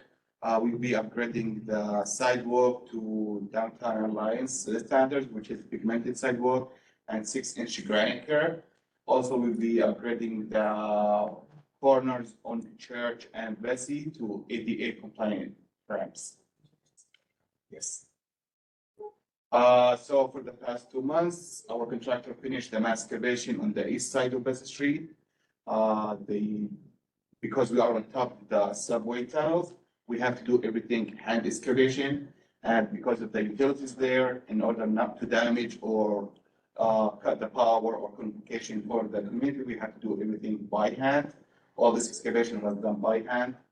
If we can go to the next slide. After we exposed all the utility interferences, Con Edison, ECS, they came to the site and we start identifying all the conduits, which one is live, which one is dead, which one has to be relocated. I just want to mention again that on Bessie Street project, we are dealing with the 9/11 aftermath, where when the cleanup efforts happened, they had to come restore all the power and communication lines shallow. And if you go to the next slide. So the picture on the right side, the water main that we have to upgrade from 12 to 20 is underneath all these utilities, which is power, primaries, feeders, communication lines. So before we get to the water main, we have to resolve the spaghetti that you mentioned before. We deal with the spaghetti, we have to take out power without compromising the power or communication for the community. So is it gonna stay shallow? No. So you're gonna put it? Yes. For the future, when DEP wants to have any maintenance for the water main, they should have a clear access to the water main. We will drop it at least 14 inches from the roadway to ensure the roadway construction per the standards of the design. We have 9 inch of concrete base and 3 inch of asphalt. And below that, we will need plates to protect these utilities, like 1 inch steel plates, just in case in the future, there's a contractor, they want to do any work, they do not come and rip off all the utility lines. The next slide. As I mentioned, here are more pictures when Con Edison came, identified which one is live, which one is dead, and the contractors are removing all the dead conduits to make more room for us and give us access to get to the water main and replace it. Next slide. Here we have been doing weekend work on the intersection of Church and Bessie Street. We've been sending emails. These are because of the shallow conduits that we're trying to drop in order to get to the full roadway reconstruction with the 9 inches and 3 inches of concrete and asphalt. So we're still looking at 2 more weekends, maybe 3 if we get bad weather on any of the weekends. But hopefully the work on the intersection of Church and Bessie should be done in 2 to 3 weekends. So when you say bad weather, you mean like rain? Yes. Because when we have to backfill, we have to maintain a certain moisture content to get the perfect compaction. If you have any question about Bessie? Great. You said completion like. September 17, 2024. That's my great. That'll be great. Yeah. Thank you. Good evening, everybody. I'm Norbert Clues, resident engineer for the Nassau Street Reconstruction Project. That's Just to go over the scope of work, it's the 3 blocks, full rotary construction between Pine Street and Maiden Lane. We're installing new granite curbs, pavement sidewalks, ADA ramps, catch basins. We're upgrading streetlights to Downtown Alliance standards, and installation of new 9-inch concrete road base with 3-inch asphalt. There's going to be a new bump out at Cedar for pedestrian safety. And there's, of course, as all these projects, Con Ed ECS utility work. Completion date is June of 2025, and we're roughly 20% in. I'm sorry, June of 2025? Yeah, June 27th. This is just a map of the project area. So starting from right to left, we have the storage area on Liberty Street west of Nassau. It's a semi-permanent storage area for the contractor. Work area 1 between Cedar and Liberty. The west side, we have Con Ed utility work, where we're relocating and eliminating a lot of their electric ducts to accommodate a catch basin installation. Work area is at number 2 on the east side of Nassau between Pine and Cedar. We have Con Ed and ECS utility relocation work. Again, a lot of the utilities are shallow, just like on Bessie Street, so we're lowering them, getting them out of the road base envelope. And also we're installing the sewer manhole and the catch basin closer to Pine. Upcoming work area, that's going to start in a couple of weeks, will be Pine west of Nassau, Broadway to the Nassau. And that's going to be electric work going down towards Broadway, electric layout work to accommodate catch basin installation. Slide, some progress photos. So this is between Pine and Cedar. On the left, there's all these empty iron ducts that were eliminated and removed. On the right, there's a wing back or relocation of PVC telecom to get them, drop them lower at the road base. They were up higher and they had to move them and restore them and split PVC. Next slide. And here we have wing back of ECS telephone ducts. They have to, ECS crews come and physically have to, they call the ripping crews. They come and grind out the iron and have to make sure they don't cut the lines. And then once the iron's removed from that side of the cables, then they can shift the cables. We can install our catch basin and then we restore the cables. Yes. This is by Pine Street. What's ECS? It's telephone Verizon. They basically manage. Does this stand for something, ECS? Empire City Subway. So- They basically own all the Is that the structures. old, is that the old, Yeah, when they had the 2 different subway? yeah, it's, so they own all the 2 different structures. currents? Basically Verizon uses them and they have subsidiary, they rent it out, they rent out their manholes to other clients as well. And this is a picture of Cedar, between Cedar and Liberty. On the left, you can see there is around 22 kind of ducts that are running across. In the end, on the right, after eliminating a lot of them, a lot of them were empty, a lot of them we killed off and cut out. There's just 4 electric lines out of the original 22. Slide. So just something that's coming up. When we do the work on Pine Street between Broadway and Nassau, because it's only 17 foot wide, to maintain an 11-foot traffic lane would be impossible. The machine alone is not going to fit in that 6 feet. It will require a full overhead closure during the day. During the day? During the day. What time to what time? 7 to 2:30 during normal work hours. But that's a simple detour, just going down Nassau around Cedar. And of course, we cannot have Nassau closed at the same time as Pine, so we'll be one or the other. That should start in probably after Thanksgiving, most likely. And I, hold on, Rosa, you still live here? I am totally still here. Rosa, go for it. Okay, sorry, while I turn on my screen. So thank you very much, Pat, for thinking of me. I'm here because we have some concerns about the work that's been going on. Specifically, we as a building have sustained an enormous amount of water damage from the torrential rains that have been happening recently. And we basically had like mud infiltrating our entire sort of subcellar levels. And I would love to know how you are going to help us address that, because just before that happened, we actually spent hundreds of thousands of dollars repairing damage from a water main, I believe, leak that was going on. And, you know, apparently we're responsible for taking care of that. So we did. We fixed everything. And then this happened when you opened up Nassau Street. And the muddy water that came in was obviously from the work that you were doing. Right, so we met with the building management to address it because it happened after that 9/29 Friday storm, which was flooding all over the city. So the building vault did have issues with water infiltration before that.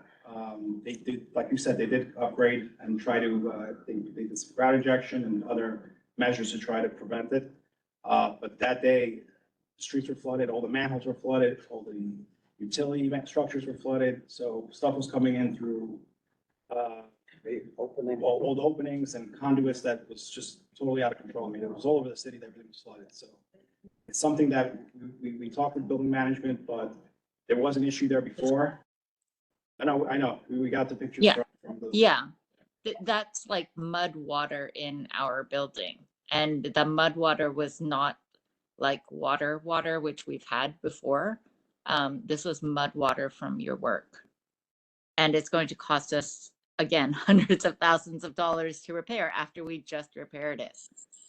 And we were fine after we'd repaired. We did the mud, we did the grout injections, we did the whole resurfacing, everything else. And then I think you guys just left some empty holes in the side, and that's where the mud came through. Well, the building vault, it shouldn't penetrate through the building vault if it's properly waterproofed. And even if it came through the POEs, it'd be through one point of entry where you would see it. This was coming in through the cracks in the walls and slowly trickling through the floors.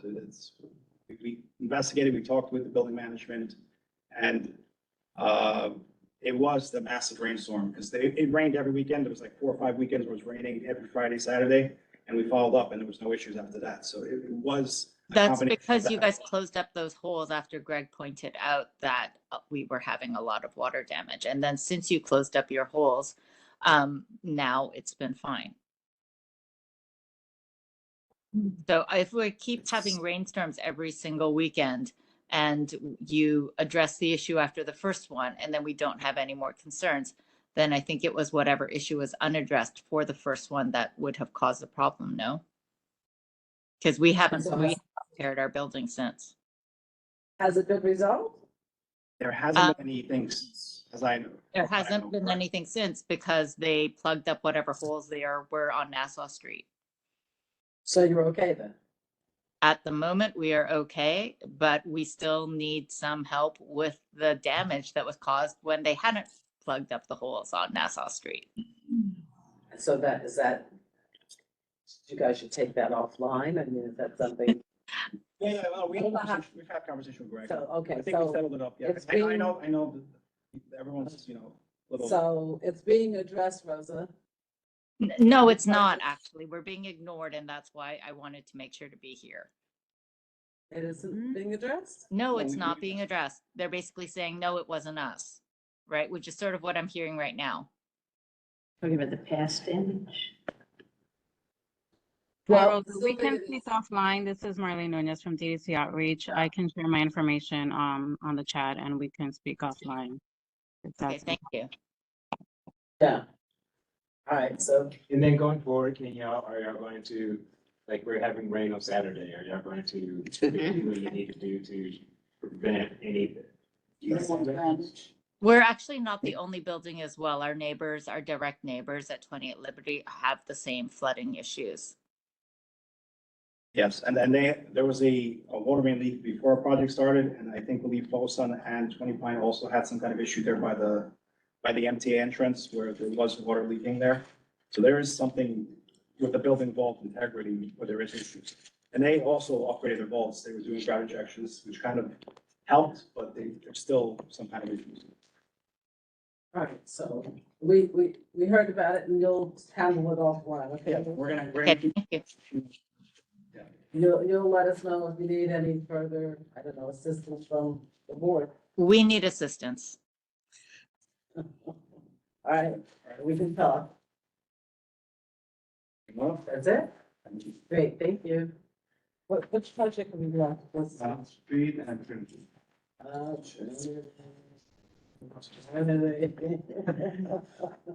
So what's going on with South Street? Good evening, my name is Bishoy Suriel. I'm the resident engineer for the South Street project between Fulton Street and Dover Street. We're projected to begin very soon, fairly within the next couple of weeks. A complete project around the summer of the following year in 2025. And due to the concerns of the time of whether it's just noise mitigation or just being able to access the road at that time. The stipulations for the work would be from 7 p.m. Until 6 a.m. and 9. This is the manhole cover job? Are you gonna go down one manhole cover and come up the other manhole? That's right, yeah, trenches. Yeah. We'll see a couple photos. Okay, cool. So although the steps are from 7 to 6, the noise would take part from 7 to 10. Slide.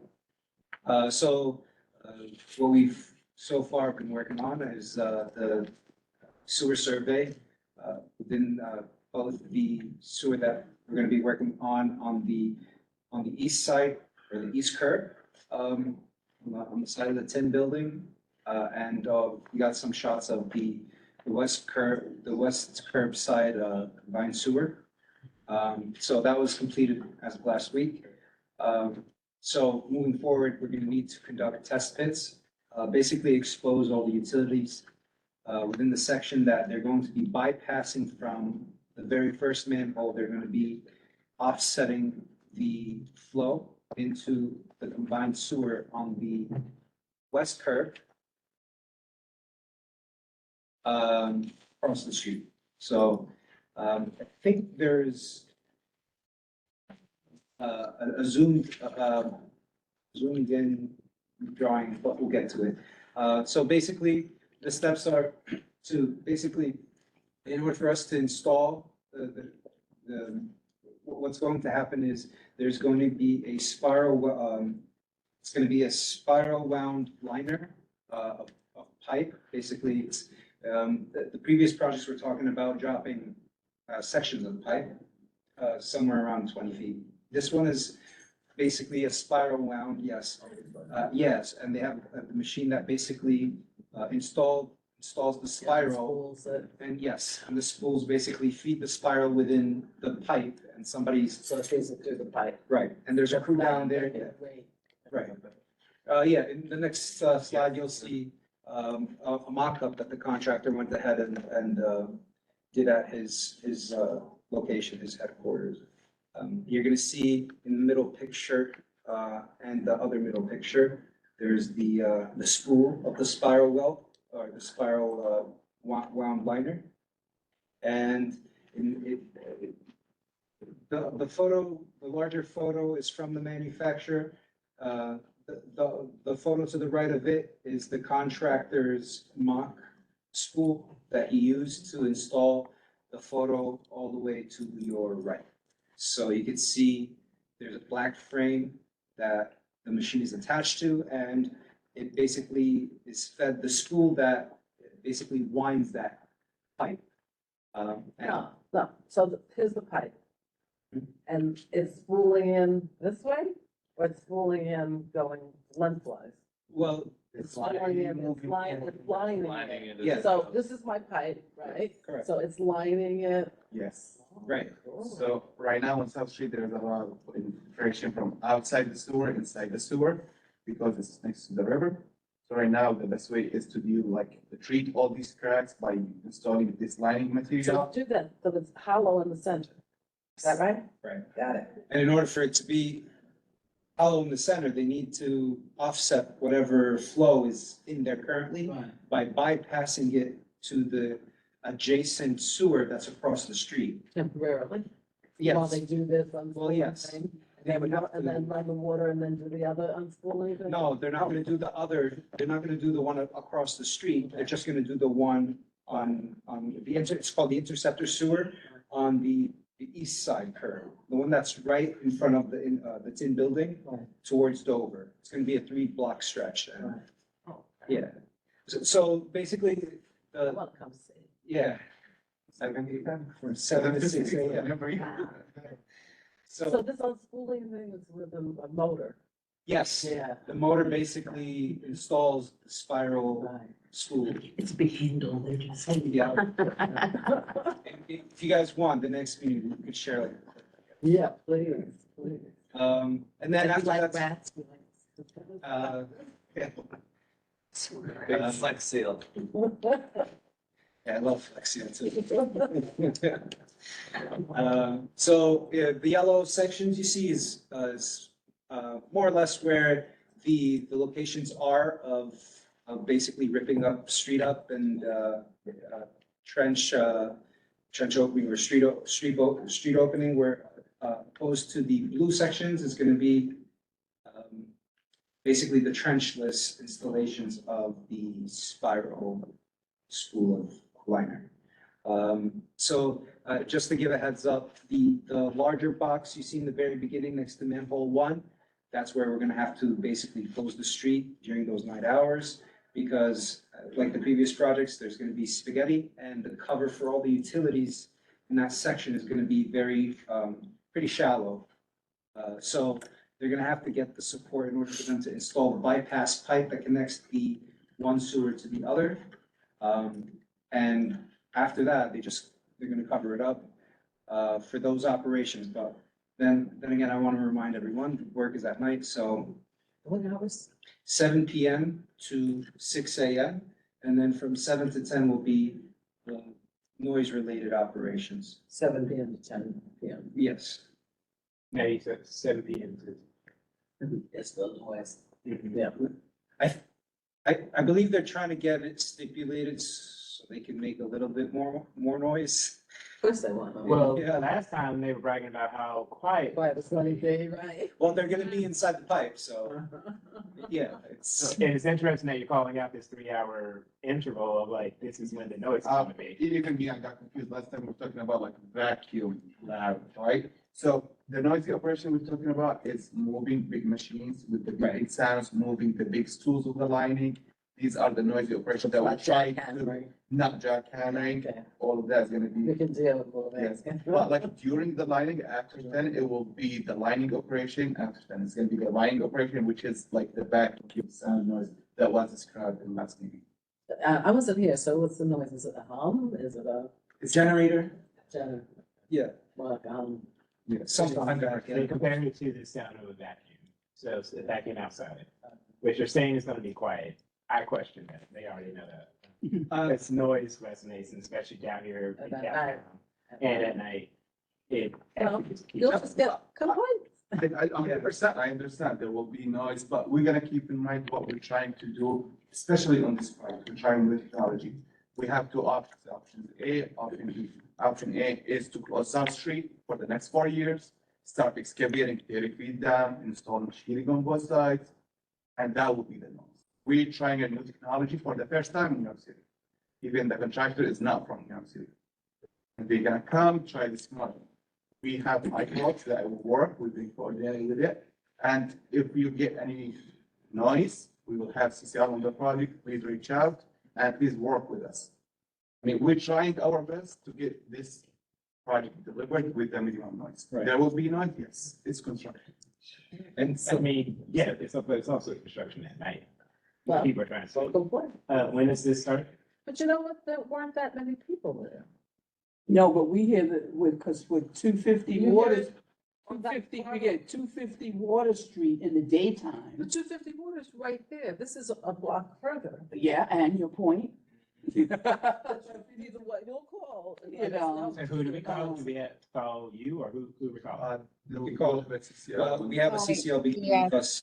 Hi, everyone. This is Marlene from DDC Outreach. There will be a CCL on this project. His name is Joseph Farag, and he will be starting on Monday, November 20th. So he will start making the rounds and making contacts throughout the local buildings, the community board. So you guys will have his contact information, and he will keep you updated as far as project schedules and everything else as well.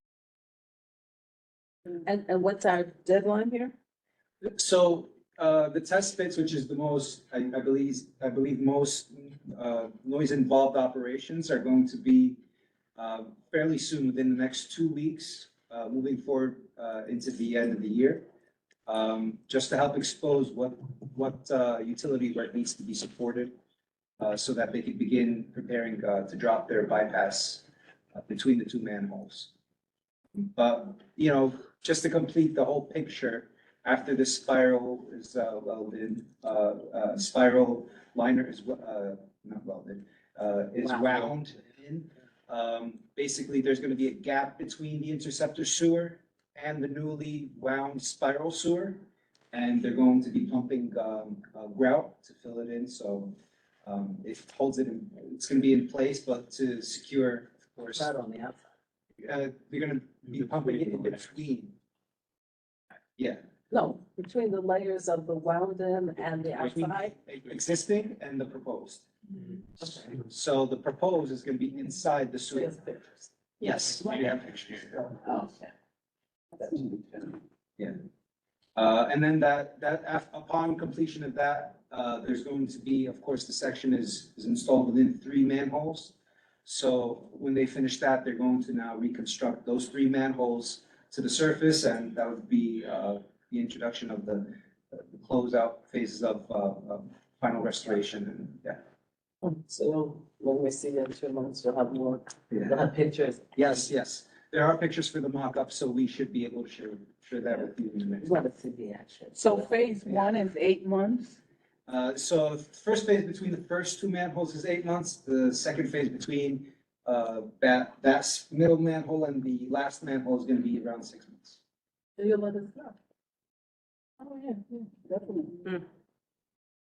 I'm just thinking of because you're gonna be working at night, and when you get to the warmer weather, you might still be working. They have a lot of concerts, and there's gonna be a lot of traffic and Right. people going over that way at night, and you're gonna be, so Right, yeah. I'm sure you've been talking to Howard Hughes. Yeah, You we- gotta talk to We've them. been back and forth with them, yeah. I have no sympathy for them, but.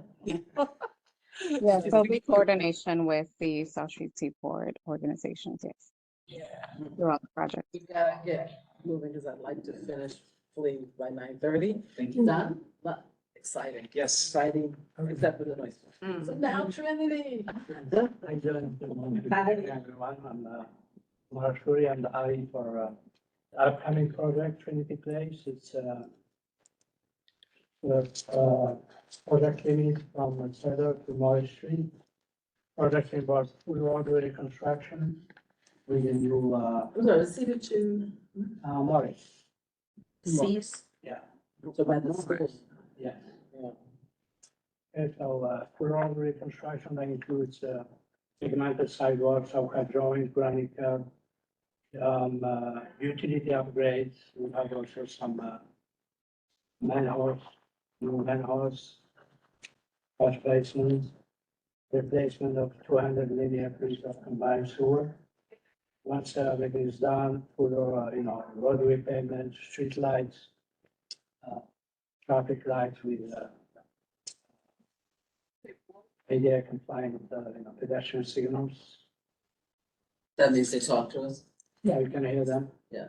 Audible production signals, and we have with the project limit about 25, we have to build a new 25 ADA compliant bedrooms. Okay, the project is scheduled to start on January 2nd. January 2nd? Yes, but we're still waiting for some interagency funding. We expect this to be resolved within 2 weeks. And that it takes us to a holiday period, contractor results. We expect to start January 2nd. In the meantime, we reached out to all major stakeholders in the area, Trinity Place, schools, MTA. Residents. Residents, I think the CCL is working on that. It's compiling a list of all. So everybody here knows that I will be out at night in my pajamas if there's noise. It's working hour from 9 to 3. Unless you want to get some, okay, 9 to 3? All righty.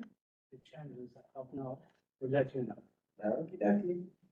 How long is this project running? Yeah. It's a 4-year project. Why it's so long? Would you say 4 years? Yeah, we expect to finish early, but I think they're being very To be graduating. limited working hours from 9 to 3 because of all the schools. Mm. And the spaghetti. Well, you know, the green fence that's up for the Old American Stock Exchange renovation that's going on, you know that. Yes, yeah. I mean, I don't know how you're working with them. We reached out to them, there is ongoing conversation. And again, it's one of the reasons this project will take 4 years. Because of There's that? more scaffolding in the area. And you go knock them in the nose? 4 years because It's it's. a historic building. We'll probably come to you asking you. Yes, we have to get an update from them. We haven't heard from them in a while about what's going on. Doesn't look like much is happening. Yeah, there's no, from what I gather, the information I got from the CCL and scaffolding is there is no funding. So there's no work actually, I think, going on right now. It's been there forever. Yeah. We're trying to see See, how to move around this. because there are a lot of residents. And that's, you know, and the school, the residents, parking, and you know that in my little area of town, which I call Village South, there are only 6 working streets. So if Trinity is blocked for any reason, no, but I'm saying if there's traffic, if it's crazy, we can't get around. You know? We're trying We to. have Cedar is the only, my street is the only street going west. We've got Rector going east, we've got Morris, but you know, we've got the school and the garage, Greenwich and Washington, right? And I mean, it can get crazy with construction. We try to come up with good MPD plans to minimize the impact on traffic, both vehicular and pedestrian. When is 5 starting? World Trade Center number 5, when are they starting? Which has to be a project on the side. We Yeah, are coordinating with them. we wanna find out when they're starting. Yeah, okay. All right. And you promised to be quiet, Yeah. right? 9 to 3. Okay. You know exactly who to call. Exactly. Well, Ring. the CCN is very familiar with the area. I think she's been working around there. Yes. Amelia Ramos, I don't know if Yeah. She's from Front Street. She was on Yes, Front Street yes, now. She's. yes, good. Okay. Rosa has a question. Rosa? Yes, hi, thank you. I was just curious about how that's going to work with just pedestrian traffic around Edgar and Trinity Place related to the school. So the CCL has been making contact with the principal and the administrators at the school. So they are in constant communication. Will be aware of when the project is starting. I'm sure there'll be flaggers and I believe also traffic enforcement agents throughout this project area. So as we get closer, they'll be informed and there'll be coordination. As the RE mentioned, the work hours for this project are after school starts. They start at 9. And I believe they will be done before students are dismissed. Okay, Okay, we'll see, Rosa. okay. Joy. Thank you. Thank you. Are you starting at the top or the bottom? We're planning to start at the bottom, on the south, Morris, and go up. And go up, down. And then you know, also there's a project going on Thames, they're changing it into a pedestrian wall, Thames between Trinity and Broadway. Yeah, I heard about it, but to be honest, we're not gonna touch Time Street. We might work on the corner, redo the But background. you're going up, so you're going up Trinity, Trinity. and you're gonna, and it's gonna intersect. Yeah, eventually you're gonna get there. I don't know when they're starting their project, so you might wanna reach out and find out when Trinity is doing We'll make that. sure we reach out to all I'm contractors. opposed to that pedestrian wall, but, you know, only one of X amount, but we have a lot of stuff going on in the area. Thank you, that's it. For having us. Thank you as always, we appreciate it. Thank you, everybody online. Thank you. Thank you. Sean, Marilyn? Did anybody? Thank you, talk- Pat. Okay. Have a good night. Bye. No, it wasn't on the list. It's on the top of the list. It was the top, Water Street, economic development corporation. Isn't here. That's easy. Oh. Yeah. The guy, he said he has it. ED. Well, it's on the Oh, it's on the top of the list. No, we had the person that was gonna talk about it. I don't, maybe I missed. Oh, yeah. Not here. Okay, last. Oh, I hope that you just as relaxed talking about this as. Are. Okay, because it usually doesn't work that way. Now, we are. I trust you. And everybody stay. Thank you, good night. Good night.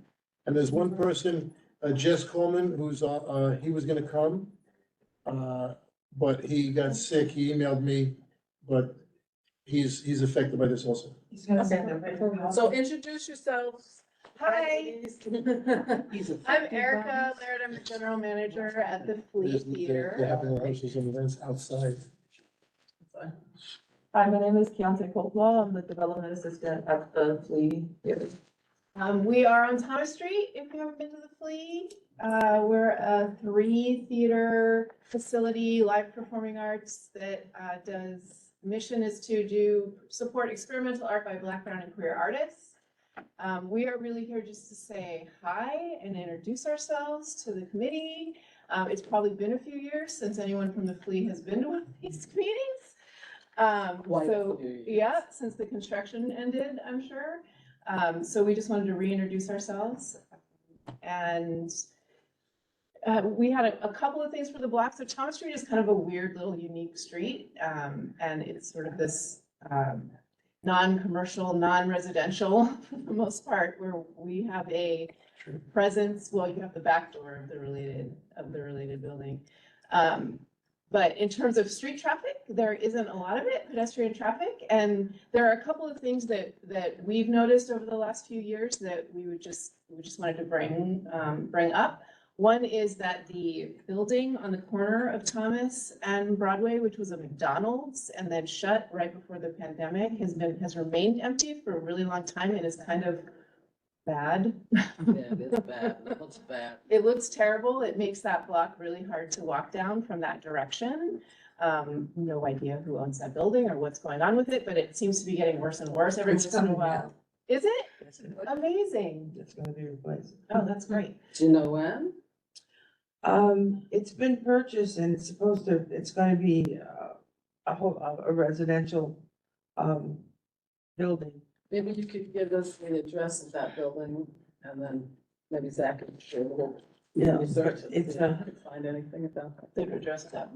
Yeah, I know it's coming down. Yeah, That's all. I text I it. already know that. Thank you. That's exciting. But it's an eyesore. I totally. get it. Yeah. Totally.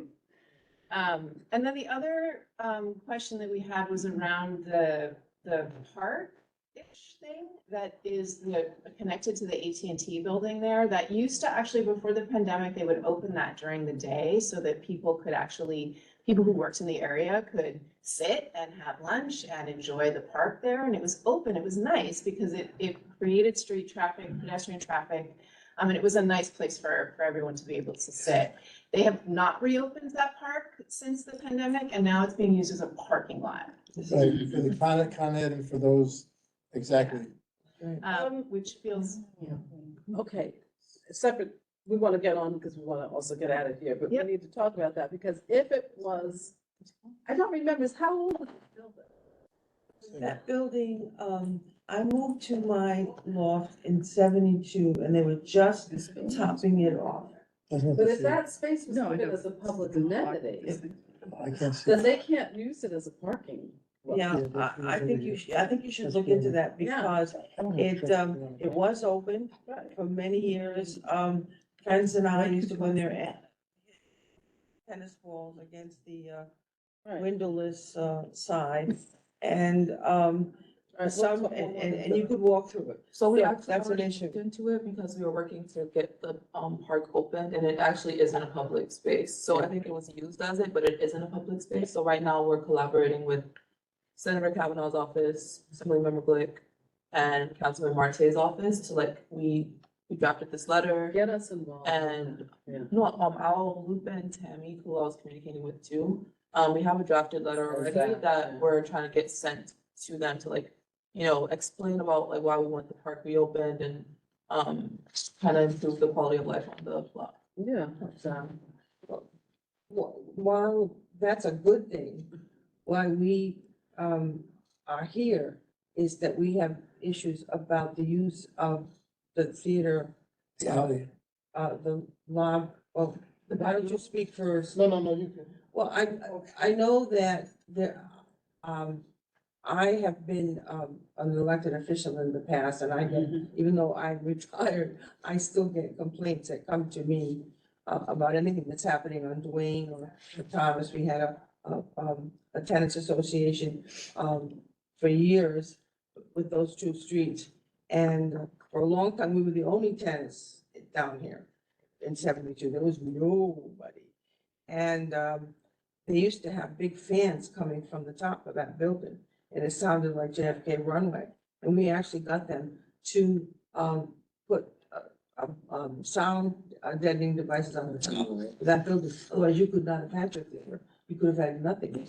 It's so noisy. And they did in fact close it down. So they are corporate partners. They're very sympathetic. But we were very excited about the Flea play, right? I actually did have some correspondence with the original people who started the Flea. But I got complaints about a lot of noise on the side of your theater where there were practices that were going on, rehearsals, and what outdoor stuff. And we have no concern about what happens inside your theater, but anything that goes on outside, the 105, which is the tower, there are a lot windows that are on the side of the building, and noise travels up, and it's like water. And so It wasn't just noise, if I can just add. Before I say about, and I think Kathy, we spoke, there that you were. I met you outside the building. Right, and very nice. Are you the same, so Erica, were you one of the people in charge pre-pandemic? I was with the theater pre-pandemic. Okay, so then, when I say you, I don't mean you personally. You were welcomed with open arms, because they came to the Tribeca Committee, when it was the Geographical Committee, when you moved from White Street. Myself, Jean, we're in the arts. We're your biggest supporters. We welcome you with open arms. You were wonderful neighbors for a couple of years. Then you became terrible neighbors because you started having rehearsals and events at all hours of the evening, day and night, till midnight, outdoors.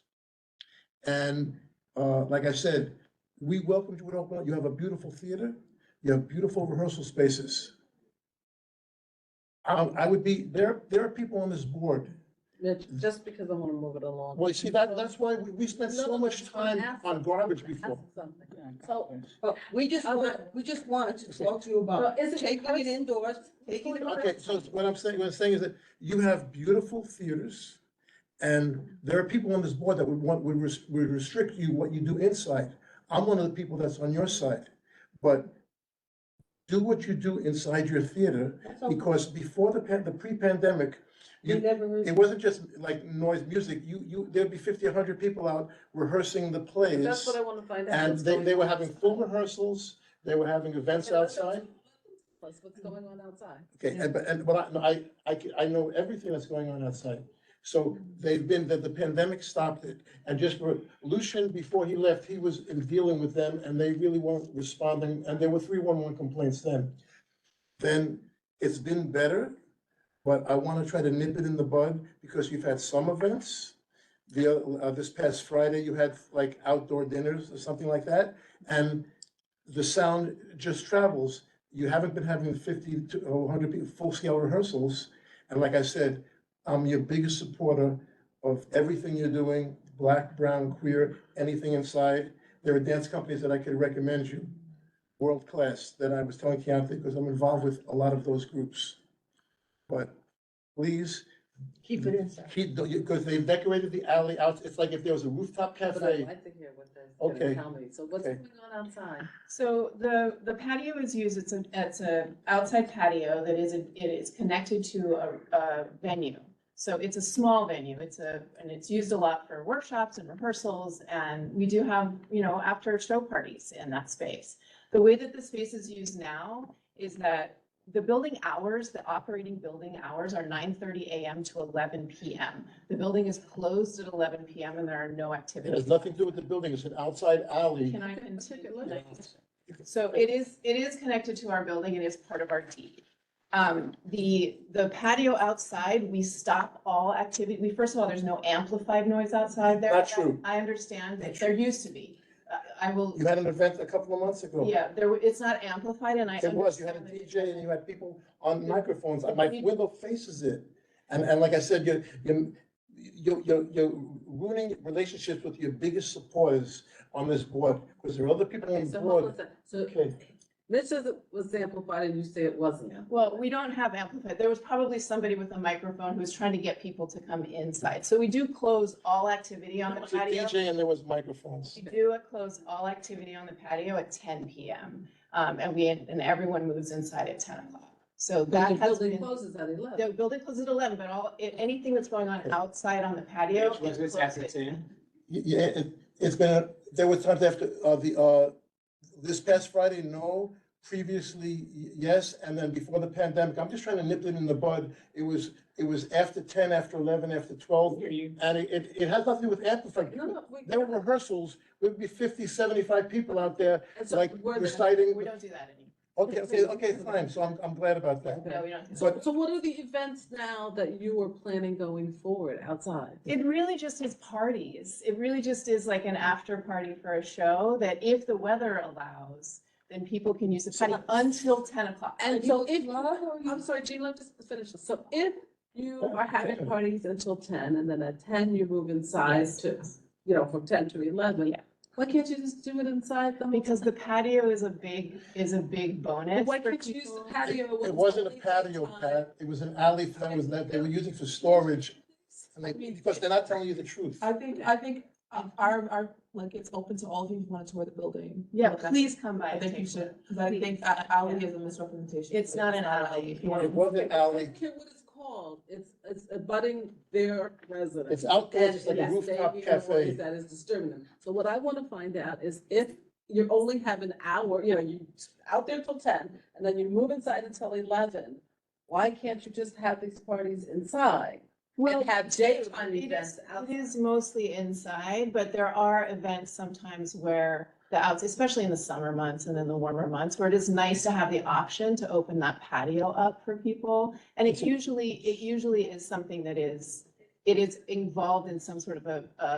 parking Okay, so my situation. question though is, you hear their complaints. They have lived down here a long time. Again, they're in the arts. Many people who live in that community are in the arts. We all want to support you, but we obviously can't support you if you are not being good neighbors. So, again, why can't you just have parties that take place during the day outside? And anything that's an evening event take place inside until 11? I'm happy to bring that back to the leadership. I mean, I will say that we are a theater, so our activities are evening activities on nights and weekends. In the theater, not on the, make believe this is a rooftop like lounge, it's the exact same thing. Right. I also just want to add that, we recently had our patio sessions, which I talked with you about. We had performances focused on our Pete venue, which is attached to the patio. So we had 2 weeks of performances happening out there. So it was like a moment of after parties happening. So that was happening for 2 weeks. But that's a very, can I just finish?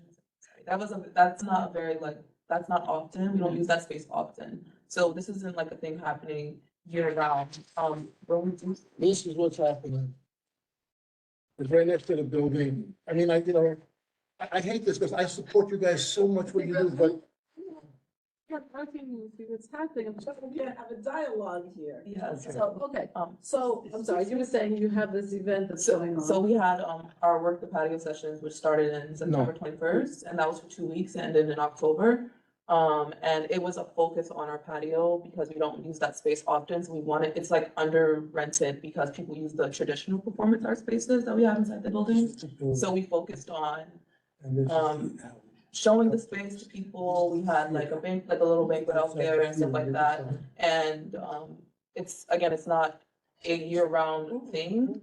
And we were open to hearing the feedback from Mitch about the noise that happened, but as Erica said, also like, we do have a cutoff and it's, we have a cutoff, we also go home, like there's no one out there after. like, And do you 12. do this, so let me just find out. So is it during the week? Is it only Saturday and Sunday? It depends, because this was during the weekends, when we had the Work the Patio sessions, it was like Thursday through Sunday. Okay. During the week, it's really a no. I'm sorry. People go to work, they have kids. it was any time before. During the week, it's, come on, if you live next to noise during the week, you'd be upset, noise going on outside. Weekend, you might be able to negotiate with them. I don't know. You have to talk to them. But during the week, well, I say this because most of the events were on Saturday and Sunday, and the events weren't going past 10 p.m. and they weren't outside on the. You should have been having outdoor events. Jean and Mitch, please. Were the events during the week or were they on the week? They were it was called WERK, and it was a week-long event. I have to say, I am a playwright. I talked to your group when it first came to Thomas Street. I was so excited. And I still get your pleas for fundraising. And I have withheld my financial support because of the complaints from my neighbors. I have been a member of HB Studio since 2004. We have never done anything outside the building on Bank Street. Everything is done in that building because Community Board 2 would never allow us to do anything outside of our building because we're surrounded by neighbors, just the way you are with 105. Every one of those, it's 52 stories. There are people living in those apartments. And if you decide on your own, when you got the right to build that theater, you had not gotten the right, you'd have to come to the community board, just like anybody who has an application for an outside facility, you'd have to come and say, can we have the right to have an outside facility? Because we would say, well, what hours did you plan to use that outside facility? And You you'd have to also do asked that. Jean and Mitch, have you called 311 on them?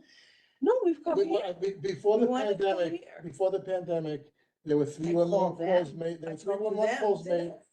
They called 311. And it And I had, also wrote on the subscription that they sent me for money, when you stop doing your outside events that make noise, then I will send you money.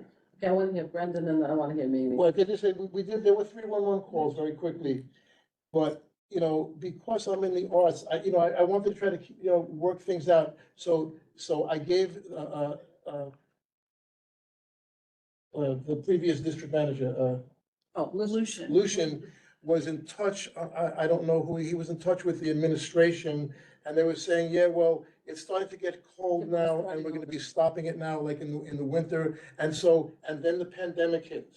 So, but they have been better than pre-pandemic. And they But I'm keep just trying to changing nip it in the bud that to do anything that you want inside your theater, Let me just hear. but from not have Brendan, outdoor rehearsals or Then from events. Mimi, and then we'll. Yes. Want to make a recommendation, because we're really trying to get at is like, we are a community, we both sides want to be good neighbors. I think it'd probably be really helpful, one, along with Pat, and it sounds like many of us will probably try to nip in the bud, like the weekday activities for sure. Because we don't really allow that for even restaurants and things in the neighborhood, so like, I don't know if it works for a play, but I think maybe something that would help, because No, but it's a party outside. it's a not party play. outside. I also like a lot of noise outside, so I get really annoyed by it. But the thing that helps is when I know it's coming. So I would say, like, if you could actually help notify the neighbors that we're about to have a work the patio event for 2 weeks on Saturday or Friday and Saturday, I'm a little bit more giving because I'm like, okay, I know they're going to be done by 11. I'm going to tolerate this till 11. Right. Versus like, I don't know when the hell this is going to end, and it doesn't seem. So that's what I would encourage you all to do is like, and it's not just a poster, it's like active engagements with the building staff to say, we're about to have 2 weekends of patio work. We're going to have, a party session. If it was theater, I would understand that dialogue. When it's speakers and somebody on a microphone that's going up into everybody. Yeah, I get it. That's a different thing. That's between 50 and 100 people in that space, and like I said, they made the space, it was just like an empty space. So can y'all not do the microphone thing and Yeah, yell at people to say get inside instead of the microphone? I think we can definitely talk about like absolutely no amplified sound of any kind. And also I will say that is one of the reasons why we wanted to be here was to make connections. So we knew who to communicate And with. she was very nice when we spoke the other day, but without the microphones, with the 50 to 100 people, it had nothing, even before the amplification, 50 to 100 people in that area. I mean, I live on the 8th floor. Jess, who's not here, he's very sick tonight, lives farther above, and it's. Would you be willing to negotiate Saturday night?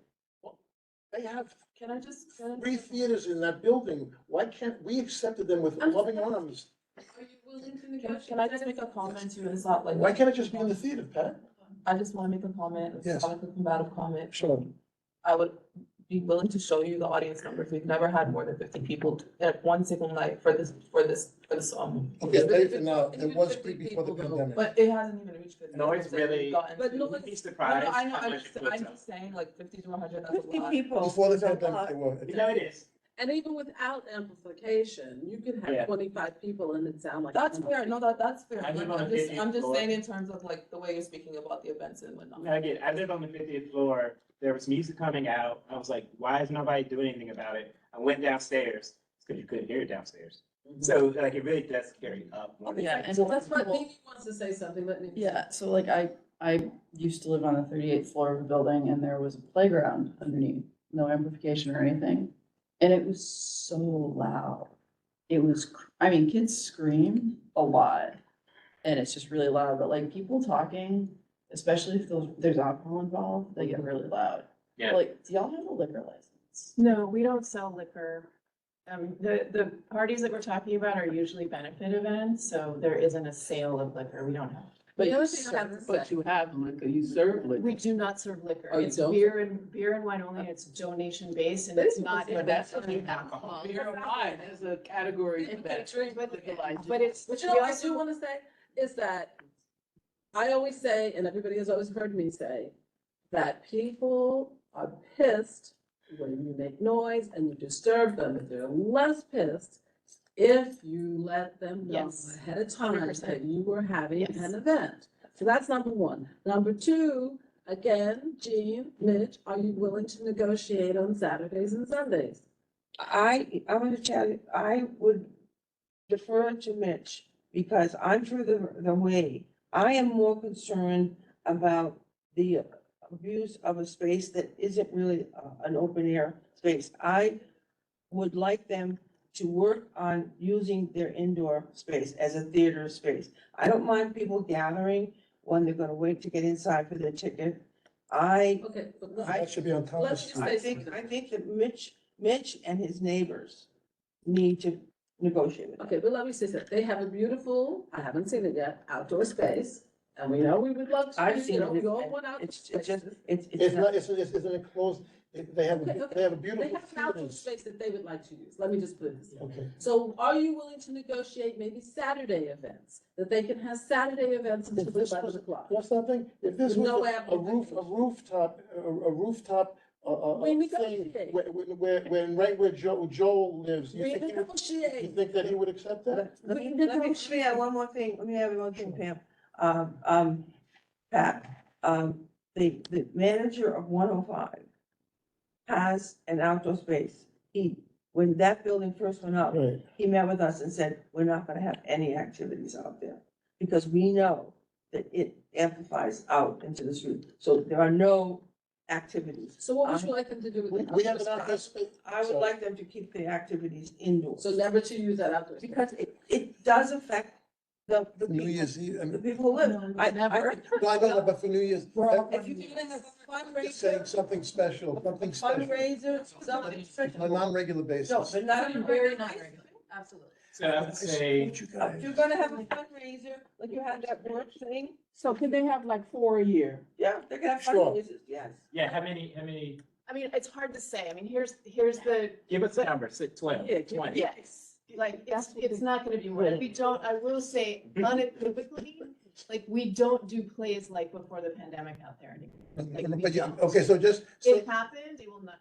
thank you, so just so that they don't think that I'm being like No, an no, tragedy, Before the pandemic. Thank you. but Okay, I will but you already just said say- that, so we've heard that. and you guys have been much better since. I We appreciate heard that. that. I will I also. want you to have fundraisers. But we If still you want to. limit them, I will come and try to give you some money. We were happy to give you our calendar and talk about what the plans Okay, are. but hold on, I'm still not Happy to hearing. do a that. Yeah, but they need negotiation here. they need a number. What What's the Francis said calendar was- look out? You know, I mean, you got it's- 12 a year. Yeah, between 10 and 20. And only on Come back that to space. But you gotta pick, here, you gotta pick a number. Can I make a recommendation? Because, like you said, we're trying to get out of here. But the- When you've heard, No, the because you complaints, keep repeating and I'm trying to negotiate. you've heard our recommendations, what would be great is if you can come back next month, maybe? Is that okay with everybody? Is that- Jeff, We can't come back next month. Okay, so when's the next time you come back? You can't. Let me just Right, No, so when we're can you come back? December. Well, yeah, We're not we're having, not okay, about- we don't even have to do this in a meeting. We can do this online. Yeah. So what we. I live next door. Mitch, are you willing to say Saturdays, yes, Sundays, no, and no week? Well, I would actually halfway recommend if y'all can come, or y'all send us some of your recommendations of what's ideal for That'll you. be 12 a year. And then the community can then give But in feedback. the winter time, they're not gonna be out there. Yeah. They were, like I said, it was, Okay, we're going forward now. I'm trying to nip it in the bud. So we're gonna do this asynchronously. Do they not need a liquor license to serve beer and wine? It's donation based, we don't. Such a. Serving like. We have to check into You're that. such a beautiful theater. Needed liquor license. And we actually don't, we used to have a concessions, that it is again donation based, beer and wine only. And it used to run at every show, it doesn't anymore. We don't run concessions regularly anymore at all. And we only produce a certain amount in that. Okay, so, It's all right, much so, less so, than so you know we what, and it's not like I wanna just rush us to get out of here, but we're not being productive. So again, can you look at your schedule? Can you come back to us and say, we are willing to negotiate 5, 6, fundraisers on Saturday only, not on Sundays, because people are trying to sleep, not during, maybe Friday night and Saturday, Come back with something. You give us something, Mitch, you give us Sure, something. Yep. Sure. That's how a We negotiation need works. to negotiate. And I was trying to add one thing. We had a restaurant, that was saying they wanted to be 4-star, whatever. We held them to 9:30 for their liquor license. 9:30. I'm just letting you know, this business, if you have to That serve new your restaurant, wine yeah. without a license, I think. The thing is, they, like I said, Fine dining until the 11. reason why I'm trying to nip it in the bud. Listen, they are new, this is a new, it's Well, under new. Eric- management. No, they're not. Eric is good, Eric has What been. I'm saying is under new management. Yeah. So let's forget the past. It's a new mission, Move it's forward. totally And new. I support the mission, Erica. Okay, But so it's- you're gonna come back to us online, we're going to negotiate. You're not having a December meeting, so it would be nice to get some negotiation going on before December. And then. I'm just gonna I'm gonna be very transparent, it's gonna be really hard, because we have time off at the end of in December, and we're currently working on our NW appeal. So we came to this meeting today to It was a courtesy. I went down and I spoke to them and they But agreed. this meeting today, we came to it today, Yes. the concerns, and I fully agree with you, I'm sorry, I forgot your name, but. Francis. About coming back with a proposal about the days, we just need time to discuss it with our staff. Okay. I'm also just considering staff vacations that are coming up, everything, we won't be back here in December. But I just won't. So will you We have won't an be in event? December. We're not having any You know, events on the you patio. can come back in January, so Back you in don't January. have any events. No, Everybody, you can come back in January as long as you don't have any events. We're not having, we're having. Okay, so let's plan to come back in January to a meeting and we will finalize. And you started, what happened, you started to use And there'll be- the patio for intermissions. And Pandemic, and then it kind of like. And the last shall be first. Okay. It will be first on the agenda. Is that agreeable? Yes. So we're gonna do January and you will have time to think about it. We have water treat. Oh, right, Scott is still on the line. One last, let's just, Scott? Good evening. Can you hear me? Your favorite. Right, we're gonna do this. Scott, I'm so sorry, honey, I forgot you. No problem. Can you hear me? Hello, can you hear me? Yeah, we can. You're heard. Can you hear me now? I can hear you, Scott. Okay, great. So I'll start with our current locations and our operations. Can you hear me? Should I speak up? Yeah, keep going. Okay, so our first location, the intersection of Water Street and Whitehall. We're continuing work on Con Ed's electrical conduits, which includes finishing the walls of the manhole. I also wanted to make a note. Hello? Scott? Scott, Yes? for 1 second. Can't really hear you. Can Hold you on. speak louder or turn up your volume? Hey, can you guys walk down the hall a little bit more? Can you hear me better now? Yeah. Quiet. Okay, maybe it was the phone also as well. I turned off the phone. Good. Okay. Yes, I also just wanted to make a notation as per your request from the last meeting about the pedestrian signal not working at the intersection of Whitehall and Water. We did fix that shortly after the last September meeting. And we also tightened up the MPT with barrels for the pedestrians to walk much more safer across that walkway. That pedestrian signal on Whitehall and Water, it's not pointed in a way where we can see it. It does look like it's not broken and works now, but it's not pointed. You can see it on the east side of Water Street. Like, so we're, Okay, you would like it to face in which direction? you know, like if you were to just stand on the corner of Water Street and Whitehall on the east side. Is that where the newsstand is? I'm just trying to, because we have the fencing on one side of Water and Whitehall, and then on the other side is the newsstand. So you know where the corner that the pedestrian signal would be pointing at? It's not pointing at it. It's not pointing at it in a way that pedestrians can see. And there's a lot of lost pedestrians. Lost? They just like wander, I don't know, they're all lost. I was on meetings at 7 o'clock this morning. I'm so tired. But like, it just isn't pointed in a way that the people that need to see that particular signal can see it. And so people just kind of like wander around, don't know what's going on. So let me ask you something. Is it a matter of it being tilted, or should it be turned in another direction? It needs to be turned so that people can see it, that it's meant to be seen by. Let me ask you, would you be able to do me a favor? Would you be able to take a picture of it and Yeah. maybe I sent you pictures of it. I sent you pictures of it when it was cracked, and it might still be cracked, but it works now, so that's nice. But it needs to just be turned, like if you push it back, like, you know, where you see the people that are walking on it, the light up people, you just walking back? push it, I'm by there all the, actually, I'm in Midtown tomorrow. Well, the next day. But, Just take one. it just looks. Or you know what? Yeah, maybe we can set up a date. I can meet you outside, because I think it'll be better if I can actually see what you're talking about in person. Do that on Friday. Do that Friday. morning. All right. If you give me your email, I can set up a time where we can meet right at that corner. Yeah, it's public. It's, So- well, isn't it? We're still recording. How about you just send it to them? Can you give them my email? Yeah, so can you do it? Yeah, and then you can email me. All right, I'll email you tomorrow. We'll set up a time for Friday. Okay, cool. We can have coffee and everything. All right, cool. Thank you. Thanks. Is there anything else, Scott, that's? Yes, so the next location, Water from Broad to Hanover, we're continuing to reload Con Edison's electrical ducts as well. We'll be doing some backfilling and the breaking out of the manhole walls at that location as well. Some good news, Water Street between Pine and Wall, we're almost near completion for the 24-inch gas main at that location. We're backfilling this week, and we'll be placing asphalt next week. And hopefully after the holidays, we can go into the electric and steam work at that location as well.